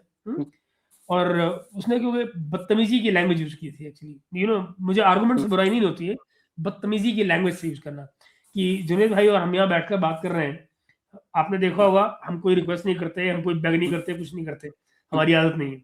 हम तो खाली अपनी बात कहते हैं, जिसको पसंद आए ठीक, ना पसंद आए तो ठीक। लेकिन मैं इस किस्म के जो लोग होते हैं, मेरे पास कहने के लिए बहुत कुछ होता है इनके लिए। उनका कहना है कि हम यहाँ सो कॉल्ड बकचोदी कर रहे हैं। ये बकचोदी करने से कुछ नहीं होता है। मतलब ये उस बात उन्होंने कहा था जब मैंने उनको 1953 का एग्जाम्पल दिया था कि ईरान में ये हुआ था। ये जो आप शिया विया वाला किस्सा गढ़ रहे हो, ये तो बहुत बाद की बात है। रिलीजियसिटी जो ईरान में आई है तो बहुत बाद में आई है। उनकी इलेक्टेड गवर्नमेंट गिराई गई थी और वहां से सिलसिले शुरू हुए। पता है नहीं, लेकिन दूसरे को गाली देके अपनी इज्जत बचानी। मैंने I have blocked him and anybody who comes like that I will block them. मेरे पास इतना बहुत वक्त सिंपल है। आपको सवाल पूछने का बिल्कुल अधिकार, आप पूछो। ठीक है ना। हम तो ओपन है ना, हमारे तो चैट्स हमेशा खुले रहते हैं, हम कमेंट्स लेते रहते हैं। और अभी तो कमेंट ज्यादा आने लगे हैं और कई बार कंटेंट ज्यादा है, इस चक्कर में हम पूरे कमेंट्स ले भी नहीं पाते। नहीं, लेकिन अगर आप तमीज के दायरे में सवाल पूछोगे तो हर सवाल का जवाब मिल ही जाएगा ना। क्यों नहीं मिलेगा? तो कल रात को सागर भाई आज हमारे बीच में नहीं है, कल 3:30 बजे उन्होंने क्वेश्चंस भेजे हैं। 3:30 बजे रात को मैंने उनको तब आंसर किया। रात के 3:30 बजे। उन्होंने बल्कि हैरानी दिखाई, अरे महेश भाई आप जाग रहे हो? मतलब मुझे सवालों से दिक्कत नहीं होती है, मुझे बदतमीजी से दिक्कत होती है, you know, and I am not going to take that nonsense anyway, you know. तो ये हर्ष जरा इन बातों को समझा करें कि जो कोई आर्गुमेंट दे रहा है ना, और आपसे और कुछ नहीं, तो उम्र में तो बड़ा हूं ना, तो ये तो आप समझोगे कि यू नो कि मैं कुछ जानता हूँ जो आपको बता रहा हूँ, तो उसको मान लो कि वो सही है। बहस करोगे, उसको मिलने वाला नहीं है। मैं ज़्यादा क्या करूँगा, इग्नोर कर दूंगा आपके क्वेश्चन को, ये कर सकता हूँ, क्या कि नहीं? नहीं, तो अगर कुछ चीजों के लेके हमारे पास कुछ ऐसी इंफॉर्मेशन है जिसको हर बार तो हम बता नहीं सकते ना। कई बार आपके पास कुछ इंफॉर्मेशन होती है, वो सोर्स बेस्ड इंफॉर्मेशन होती है, तो आप कॉन्फिडेंस के साथ आप बता के आगे बढ़ जाते हो, फिर आप जरूरी नहीं समझते कि नहीं उसको मानना है, ज्यादा मत से मानिए ज्यादा ना, ये चॉइस आपकी है कि आप मानो या ना मानो। आपने मेरे से सवाल पूछा, मैं जितना जवाब दे सकता था मैंने दे दिया। आपको इसके आगे खुद रिसर्च करनी है, आप करते रहिए, कोई दिक्कत नहीं, किसको दिक्कत हो सकती है कि नहीं? ये है। एनीवे मित्रों, बड़ा अच्छा लगा इस सारी की सारी डिबेट को, इस सारी की सारी फिल्म के बारे में बात करना। मैंने, चूंकि मैं ईमानदारी से बताऊं, जुनेद भाई ने मुझे अभी शाम को पिक्चर भेजी, तो वो मैं, चूंकि यू नो रिकॉर्डेड है, तो पूरी तरह से मैं देख नहीं पा रहा हूँ, रुक रुक के चल रही है, तो 1 घंटा 10 मिनट बाद रुक गई है। तो अभी मैं जरा पूछूंगा जुनेद भाई से, वो चलेगी आगे या कैसे क्या करना है, देखा जाएगा। Anyway but it was fun. Harsh Agarwal ji, कई बार क्या होता है ना, जो आप पूछे कि अजीत डोभाल के बच्चे इंग्लिश के बाहर सेटल हैं, तो ठीक है। कई बार ना सरकारों के साथ दिक्कत क्या है ना, कि अगर आप एक सरकार के साथ अलाइन होते हैं ना, तो दूसरी सरकार आएगी तो आप पॉलिटिकल प्रोसिक्यूशन आप झेलोगे ही झेलोगे, किसी ना किसी फॉर्म में, अदर वे अराउंड। ठीक है ना? तो वही जुनेद, मैं एक बड़ा क्यों खूबसूरत बोल रहा हूँ। एग्जाम्पल है, इसका एक खूबसूरत एग्जाम्पल देता हूँ जुनेद। नवाज शरीफ के फादर मियाँ साहब थे, जिन्होंने इनकी सारी आयरन फाउंड्रीज और ये शुगर मिल वगैरह सारी लगाई थी। जब उनकी डेथ हो रही थी, तो उन्होंने बच्चों में सारा बंटवारा करना था, और ये रियल लाइफ इंसिडेंट बता रहा हूँ आपको। तो उस समय पर ये तय किया गया कि भाई कौन सी प्रॉपर्टीज किसको दी जाए, जो विदेशों में प्रॉपर्टी है किसको जाएंगी। तो जब ये क्लियर हुआ कि नवाज शरीफ को पॉलिटिक्स करनी है, तो नवाज शरीफ को जो प्रॉपर्टीज दी जानी थी वो सारी वो दी गई जो पाकिस्तान से बाहर थी, सो दैट कल को पॉलिटिकल कैरियर गिरे या सामने वाली गवर्नमेंट विंडिकेटिव हो जाए, तो उसको कोई नुकसान ना पहुंचा पाए। तो ये होता ही है जब आप ऐसे दायरे में होता है जहां पॉलिटिकल लोगों की निगाह हो आपके ऊपर, तो they can always screw you, तो you always have to be careful. Anyway ये आपकी और चॉइस इसके है। पीछे आप बड़ी सारी कहानियां हैं, जो आपके बहुत सारे जो अपोजिशन के जो लीडर्स हैं ना, जब वो आईबी में थे ना, तो बहुतों की फाइलें हैं जो अचानक जो ऑपरेशन सिंदूर के बाद से जो आपको प्रेम दिखता है ना, कि एक डेलीगेशन उठ के सऊदी अरब जा रहा है, जिसमें लीडर ऑपोजिशन के बहुत सारे लीडर्स हैं, वो कोई विशेष प्रेम नहीं है, वो सिर्फ फाइलों का यार अब है चमत्कार ना, है। अब मैं क्या करूं, ये ना ये बच्चों वाले सवाल जो है ना, मैं भैया मेरे, ये कांग्रेस के टाइम पे थे, तो वो कहां से आते हैं? वो आईपीएस से आते हैं। सरकारें यूं ही नहीं किसी को उठा के फेंक दिया करती, और वो परफॉर्म कर रहे थे, और वो परफॉर्म उस लिमिटेशन में कर रहे थे जो उनको सरकार ने दे रखी थी। वो खुलकर तब भी नहीं खेल पा रहे थे, ये भी आपको पता होना चाहिए। आपको अगर बातें नहीं मालूम है तो ना मालूम करिए, पर कम से कम क्वेश्चन ना उठाइए बिना बात के। समझिए ना, जब आपको वो कह रहा हूँ नहीं बोल सक, एक सीमा के आगे नहीं बोला जाता, मैंने क्या करना है यार? मैं कौन हूँ आपको यहाँ बैठ के टीवी जरूर से ज्यादा बात करने वाला? मरवाना है अपना मुझे या किसी और को? झूठ की बातें नहीं पता तो समझ दो अपने आप को, 24 साल के हो, सीख जाओगे, थोड़ा समझ सब्र करो यार। हर्ष अग्रवाल जी, कुछ बातें हैं जो पब्लिकली नहीं की जा सकती, जो हद है यार। जो साझा स्मृति का हिस्सा है, और तो आप आपको आज बस नहीं उतना मालूम ही है, समझे। हर बात पता लग जाएगा। You know, just hold on, और अदरवाइज सीक इन्फॉर्मेशन योरसेल्फ। इसका मतलब ये नहीं होता कि आप मुझे गलत साबित करने की कोशिश करते रहो या बहस करने लग जाओ। मैं एक सीमा के आगे आपको नहीं बता पाऊंगा, सीधी सी बात है। यू नो, सो या तो ये हो कि अगर मैं किसी को जानता हूँ, मेरा पर्सनली जैसे जुनेद भाई से टच है, हम दिन में 50 तरीके गप्पे मारते रहते हैं। हालांकि मैं उनसे भी, चूंकि वो जहाँ बैठे हैं तो वहां भी मैं केयरफुल रहता हूँ, कोई ऐसी बात ना जाएगी जो कोई सुन रहा हो। Never know. तो मैं भी अवॉइड ही करता हूँ इस चक्कर में। हाँ वही ना, is age increase is intelligence and power. Ram भाई, एज जो है ना, वो आपको अनुभव ही तो देती है, और अनुभव, अगर आप ईमानदार हैं अपने आप से, तो हमेशा आपको रोज एक नई किताब देकर चले जाते हैं। यू नो, एक कहावत होती है जर्मन में कि वो आदमी जिसने जिंदगी की किताब पढ़ी है, उसे कोई और किताब पढ़ने की जरूरत नहीं रह जाती। तो ऐसे होता है। जो आदमी ग्राउंड पे रहा है, उसको कोई आदमी, उसको नीचे वाला उसको कैसे बेवकूफ बना देगा? तो ये अजीत डोभाल की खास बात है कि उनके बारे में लोग बोलते हैं आज भी, और किसी भी एजेंसी में आप पूछो लोग बताएंगे। वो कोई भी एजेंसी हो, वो आपकी एनआईए हो, सीबीआई हो, आईबी हो, सब में आपको सेम बोलेंगे ये बात कि अगर अजीत डोभाल को कोई काम निकालना है किसी चीज से रिलेटेड, और उनको पता चला कि ये आदमी ये काम निकाल के मुझे दे सकता है, वो सीनियोरिटी जूनियरिटी कुछ नहीं देखते, वो डायरेक्ट वो junior of the junior level का उस व्यक्ति के पास डायरेक्ट चले जाएंगे, भैया बोलेंगे भैया ये मेरा काम करके दे दो, और वो काम बहुत स्पीड से होके निकलता है उनका। अरे कैसी बात है। एनीवे, मेरे ख्याल से जुनेद भाई और ज्यादा क्या बात करें इस बारे में, ठीक नहीं है ना। सो दोस्तों, थैंक यू सो मच आप सबका जुड़ने के लिए, और आप सबका प्यार मोहब्बत ऐसे ही बना रहे तो अच्छी बात है। Will keep talking. हर्ष भाई बुरा मत मानना मेरी बात का, यू यंग मैन, और मैं आपकी रिस्पेक्ट करता हूँ, आपकी क्यूरियोसिटी की भी रिस्पेक्ट करता हूँ, लेकिन मेरी अपनी लिमिटेशंस हैं, जरा समझिए उनको, है ना। यू नो, लिमिटेशंस की कई बार रिस्पेक्ट करना अच्छा सारों होता है। को जरा समझो, राज को राज रहने दो। एक बियॉन्ड पॉइंट मत ले आओ ना मुझे, है ना।